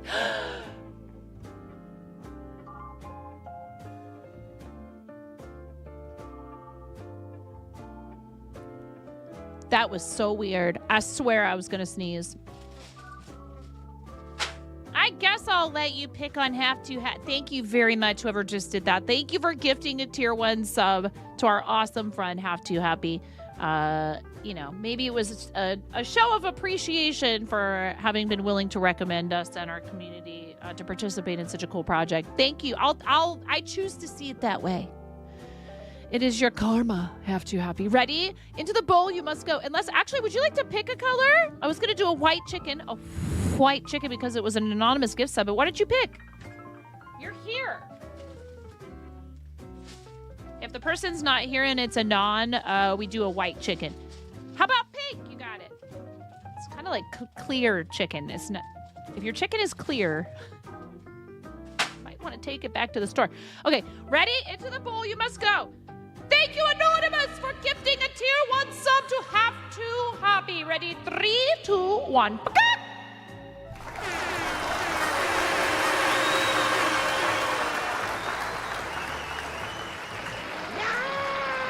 So, by the way, I got even more of this yarn in the mail yesterday.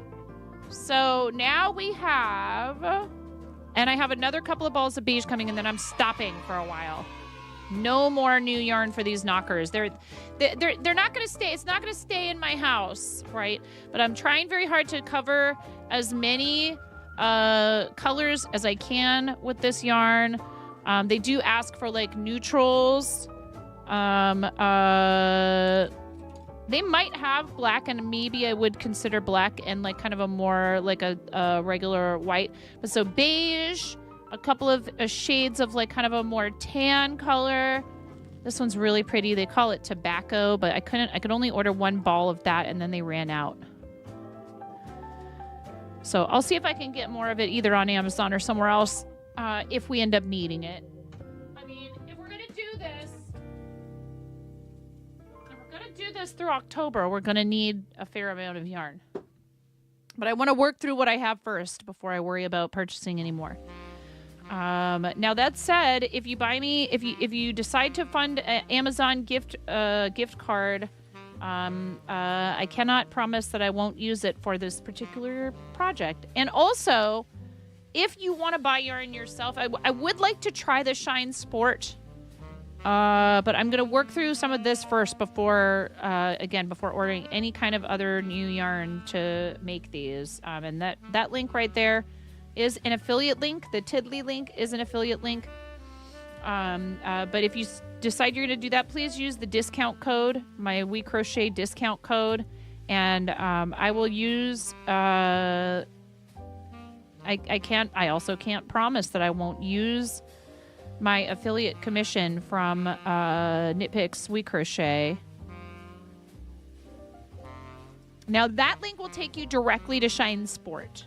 It will take you directly to Shine Sport. The other link down in the second message that Miro put in the chat, that one will take you to the crochet.com website.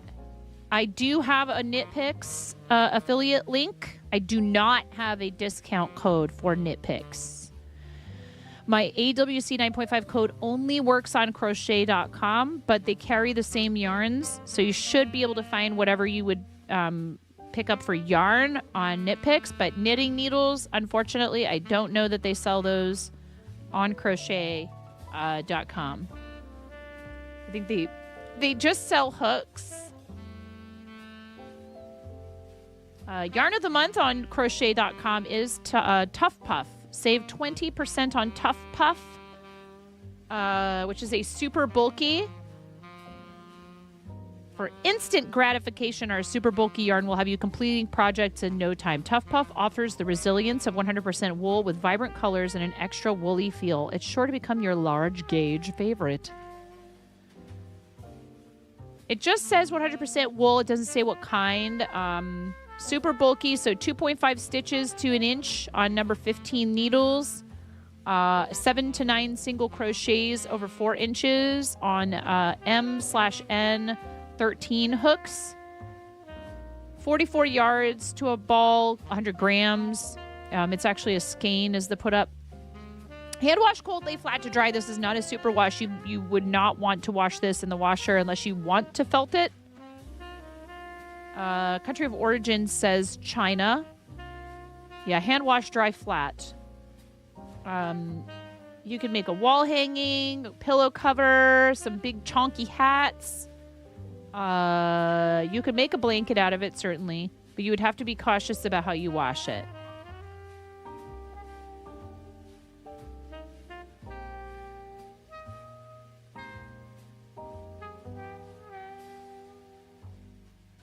This is great for pet beds and also felts well, says Beth on May 11th, 2023. So it's 20% off on crochet.com, and you get an extra 15% off when you use code AWC9.5 at checkout. There, did I do a good job of being a 9-fluencer? Hello, Ba. How you doing, friend? It's lovely to see you. Hope you're doing well today.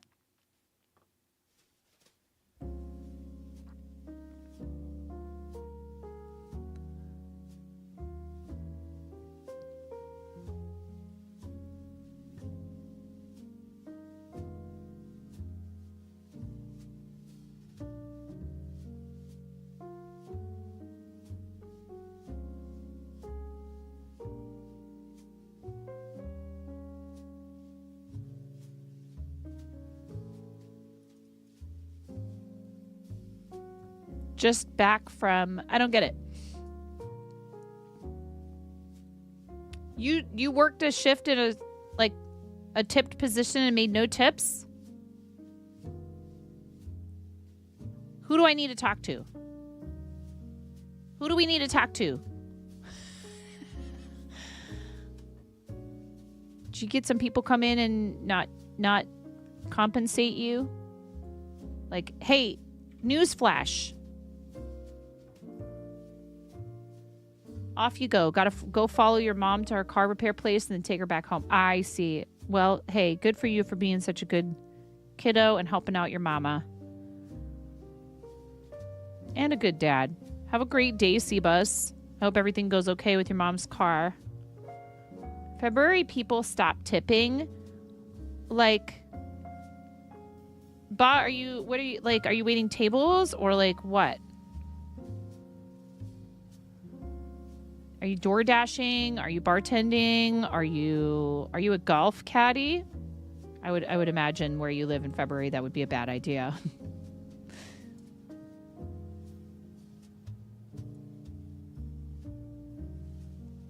And if you don't feel like detailing, that's totally okay, but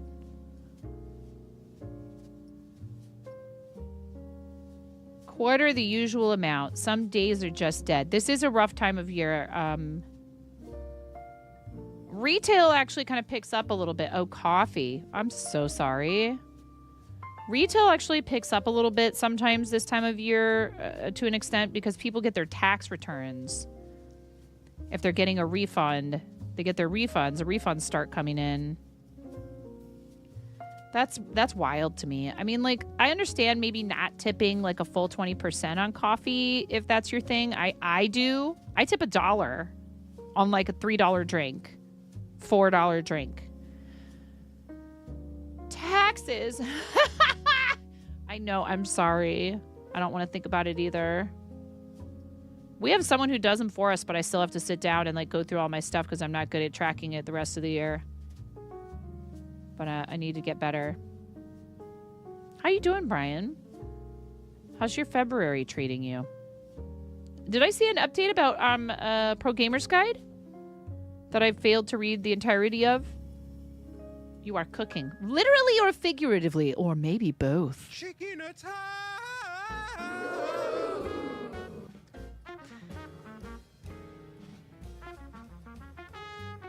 Yeah, get up and stretch and move around and get your blood flowing.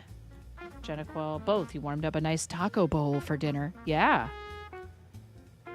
That sounds delightful. Do you like, do you dump hot sauce on that? I know that you've done like spicy food challenges. That doesn't mean that you're like a, you know, necessarily a spicy food person. I feel like you are. I feel like you do like spicy stuff. I mean, I know you are a spicy person sometimes. You like the heat. Yeah, I do too. For dinner, checks time. Oh. Yeah, I mean, look, if Brix O'Brien wants to eat at the same time as my, you know, septuagenarian grandparents did back in the 80s and 90s.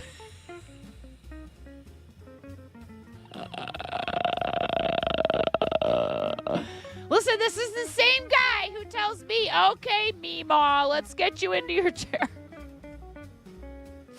That's it. He hit 30, and it's just elderly habits all the way down now.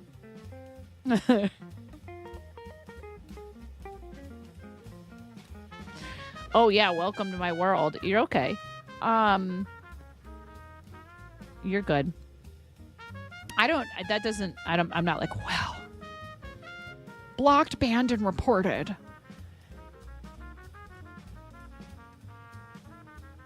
For what? For just not doing what I want. You're good.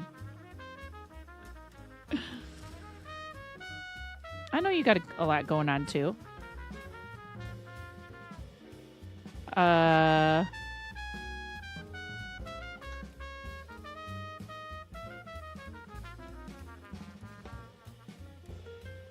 Also, you guys, Brian is the team, one of our team coordinators for team stand-up builders, which is who we fundraise for SU2C with.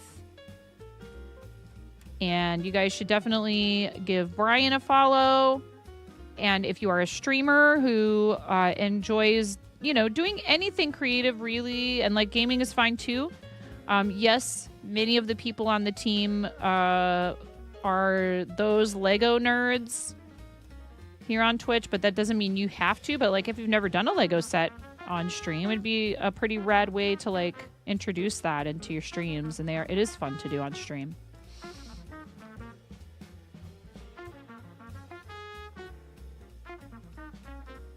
It can only mean the back pain is coming, and it's already here. No, that was the taste test. The real pain is coming. That's another thing we're cooking, too.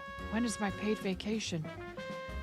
Don't forget those 3D printing enablers. Yes, we have a lot of 3D printers on the team. We have a fair amount of fiber artists, actually, so you would fit right in if you do any kind of making or crafting or anything creative on your streams. But like I said, plenty of people also game. And our contact at SU2C, Andy, is a retro gaming fanatic. So, you know, like any and everything. As long as you want to help raise money to facilitate better communication between researchers, scientists, doctors, all of the people working diligently to make cancer a thing of the past. If that is what you want to do, if that sounds good to you, you should reach out to Brian or any of our other coordinators. We've got more and more. We've got Jake Studs. We've got Ace Skywalker 91. Is that everybody? Am I forgetting someone? I know you were also looking to, you know, get people involved in other ways. We need more fiber artists. Faux show. Some with synthetic strands is something, others with natural strands is something. Together we collect way too much.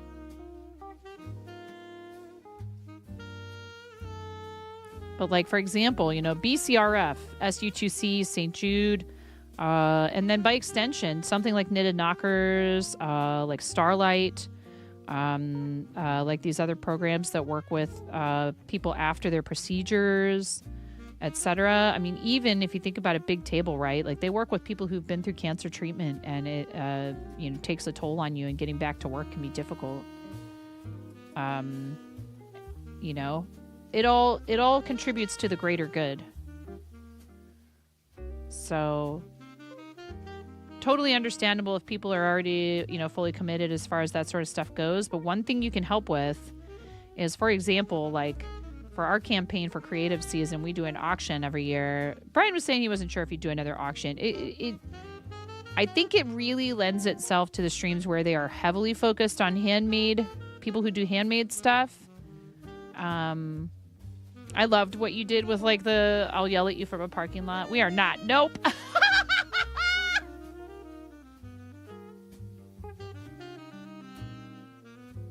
All set.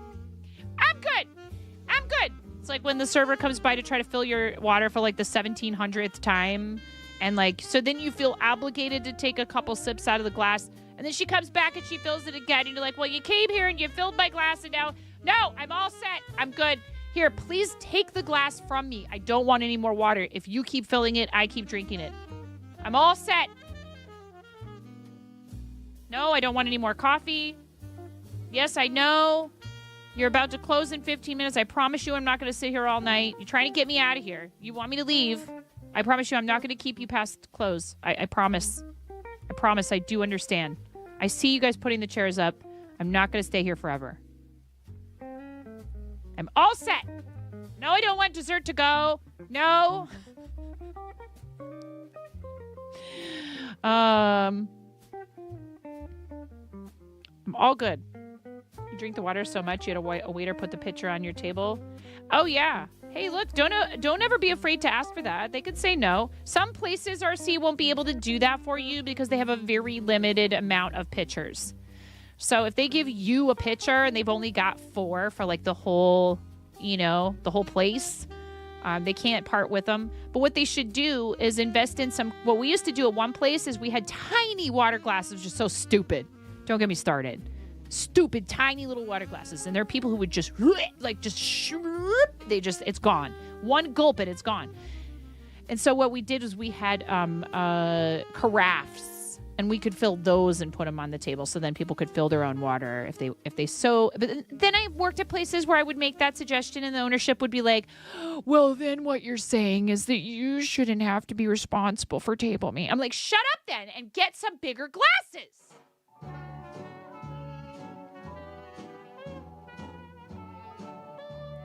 You are making this basically impossible for me to keep up with. There's absolutely no way. They take one sip and we're lucky if there's anything left in the glass. I know how to force them to go to the table 1,000,000 times. Your full-time care for the special needs kid, this is a side gig to help pay for extra things like food and heat. You still deserve to be compensated appropriately. In our country, that means you receive tips for services like coffee and food and the like. It's a well-known. He just got off the bus. If you got to go, we understand. And hey, your kid is lucky. Your kid's lucky to have a parent like you and to have you with them. And I'm glad you're able to do that to earn a little extra dough. You are good. You're good. No. You have every right to complain about people, you know, passing. Like, hey, if you're having financial difficulty, maybe consider buying your coffee at the store and making it at home instead of going out and asking somebody else to do it for you and then not tipping them. Hot take. You'll save even more money if you just don't go ask for the coffee to be made from someone who lives off of tips. You do get free coffee? All right. And you know what? It's not required, but it is. Or else you're a jerk. I'm sorry, but that's how I feel about it. I could be biased. It is how I fed my family for Like 10 of the 15 years that I've been a parent. Well, then you should get a real job. Oh, yeah? I'd like to see you do what I do on a Friday night. And tell me it's not real work. Get out of here.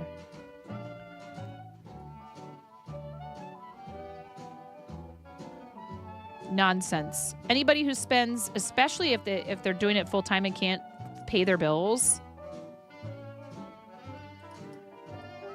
I would tip you all the money, Spa.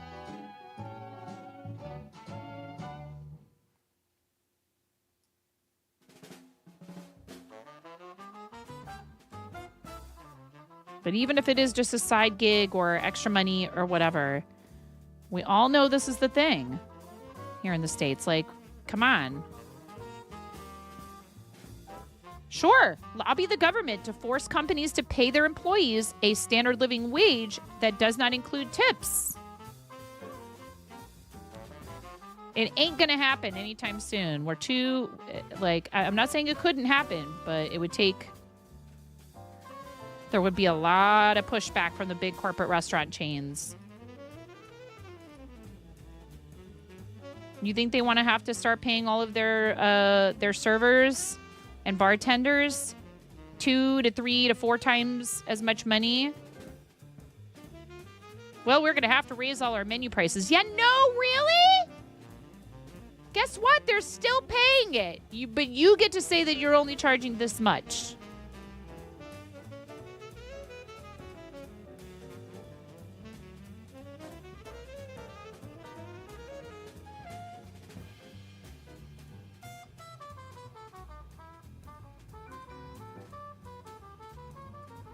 There's all kinds of reasons why the restaurant and hospitality industry do not want to get away from that model, and they're mostly really crooked, and it sucks.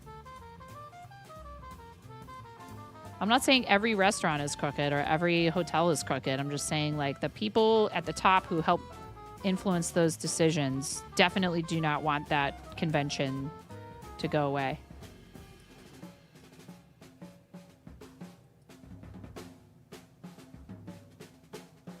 I heard a guy complaining in line at the grocery store about, well, they're getting paid like $14 an hour. And I could not help myself. After he left, I said to the cashier, I just can't imagine being the type of person in this world who is mad that somebody else is making more money. Yeah, so you got to tip them and they're already, but like, that's how they should be making that much.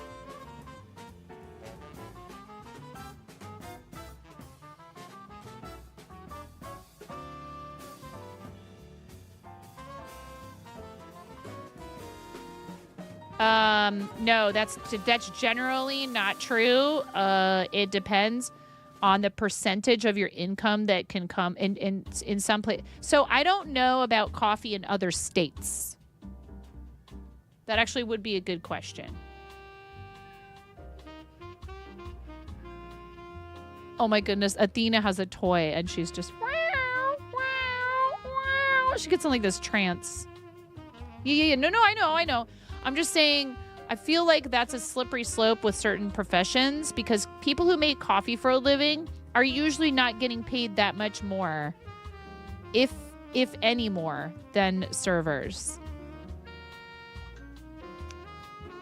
It probably depends heavily on what state you live in, because if it's a tip credit state, then maybe they are getting paid more hourly, but probably not much more. It's probably whatever the federal minimum wage, because it's like if you receive more than such and such percentage of tips, of income from tips, then that position is considered eligible for tip credit, which means those people can get paid as little as $2.13 an hour. I could go on and on about this. So I don't know if coffee is included in that, actually. I cannot say for sure whether or not people who like work at a Starbucks or, barista for a little neighborhood coffee shop. In Pennsylvania, it can be zip, work for tips only, even as a full-time employee? Or do they end up calling you a contractor? That's crazy. Now, that said, if there are people out there who feel that the system works for them, I suppose that's their business. I just think that it's really unfortunate that it's kind of like doing a lot of other things, and for no base rate, sponsorships and stuff. I get it. Sometimes you're like, well, I will take the risk. I've done it myself and do this thing, and if we get this many people to click the thing, then we get paid. But I'm lucky to be able to have multiple sources of income. I'm not relying on a system like that for all of my income, like somebody who works a job would. It's minimum wage. Tips are optional, but if you're in a tipping role, you don't get dinged on the hourly. Yeah, same in Oregon. We have a across the board standard minimum wage that varies a little bit, like by whether or not you're in, say, Portland. It's higher in Portland. Yeah.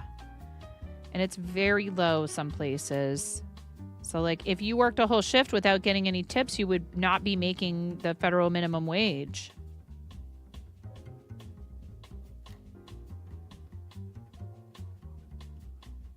And, I understand what we didn't like when we went out to a meal the other day, and the ads are coming any second, was having the server put the thing in front of you. And you're like, where's the slip of paper I sign when you're not at the table? Not because I'm going to tip you, but I don't need you standing over me while I'm doing it. And that comes from a lifelong server. Like, that's very awkward. It's one thing when it's the tablet at the coffee drive-thru and it's facing me and I tap an option and hand it right back. Yeah. Well, this was a device that the server was using, and that's another thing. I'm like, oh, no more pads of paper, huh? Everything is device that communicates while you're tableside with the kitchen and all their computers. Server never sees anything. You do it all yourself. That would be fine with me if it was something that was left on the table and then we figure out the tip, without someone staring at you. Because, like, I'm going to take care of you.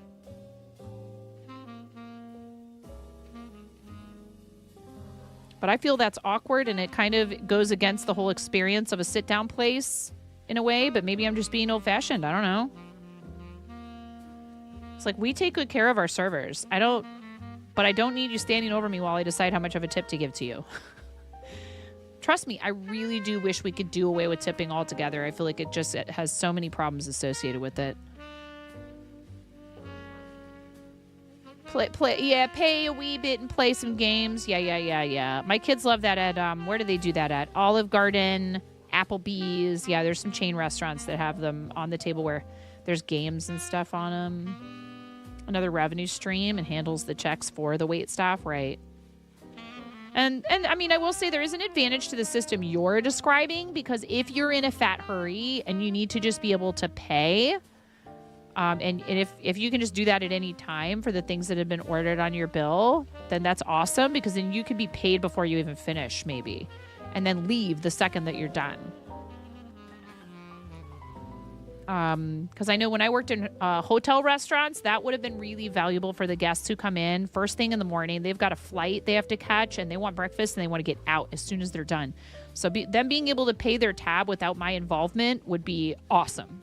Because they're like, I gotta go. And you're trying, you have a full restaurant of people all who gotta go, So, like, for efficiency's sake, that would be rad. Baby kitty, what are you doing? Come here, baby. He wants my attention. I think he might be hungry. Come here. No.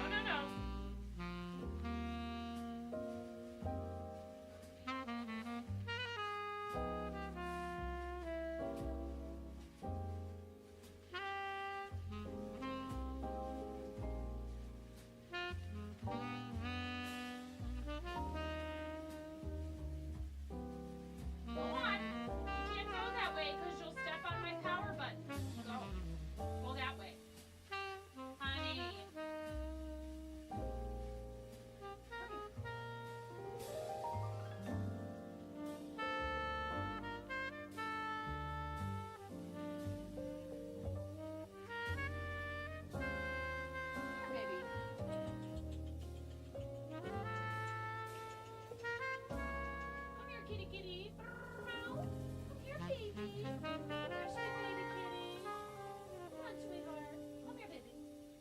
almost stepped on my power button for on my PC case.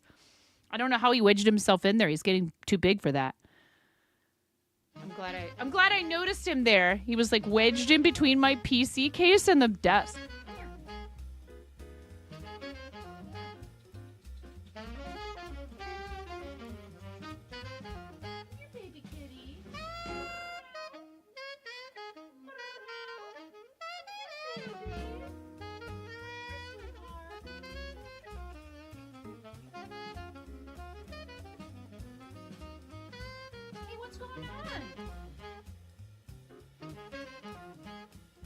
He's acting kind of funny. I'll be right back. I don't know what's going on with him. Maybe he's hungry. Yes, I do know that you want me to play scrims with you, but I don't think I'm good enough for that.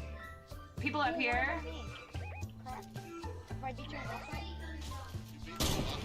Oh! Ooh, piece of candy. Ooh, piece of candy. Ooh, piece of candy. Ooh, piece of candy. Ooh, piece of candy. Ooh, piece of candy. Chair dancing. My legs hurt so bad from all the squats.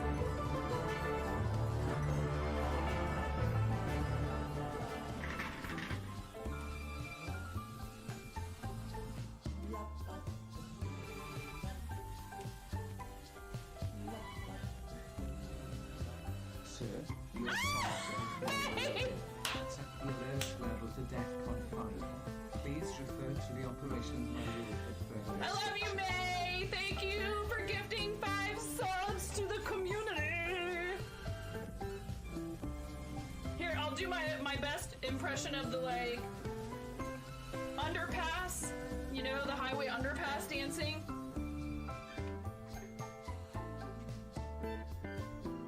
You earned it.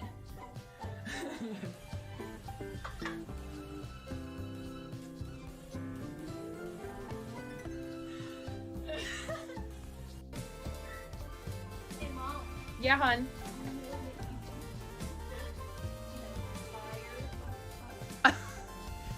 I mean, you can cook steak in a dryer, but do you want to? Is the question. And when the fat renders off of the steak, does it create a fire hazard? I'm sorry, I'm a mother. I can't help but think about these things immediately. Oh no. I'm gonna use for this.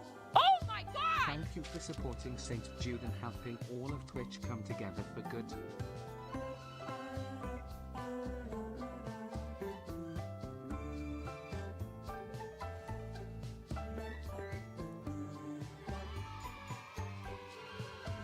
I am sorry, but that is a really large number.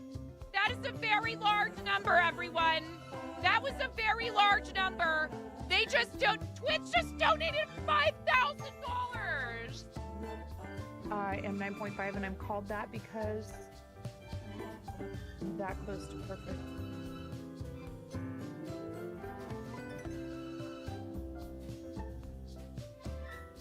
I'm tying knots without looking. What? That's what everyone thinks. It's actually because I'm missing half a digit.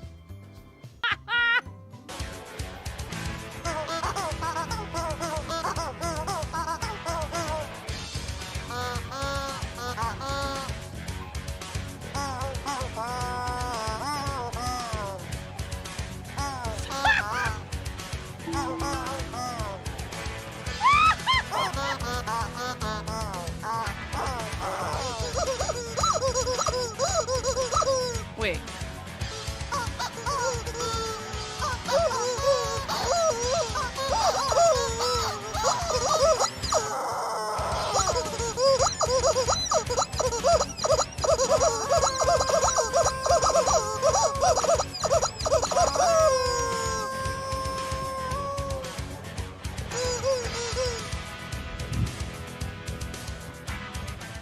Oh my gosh, okay.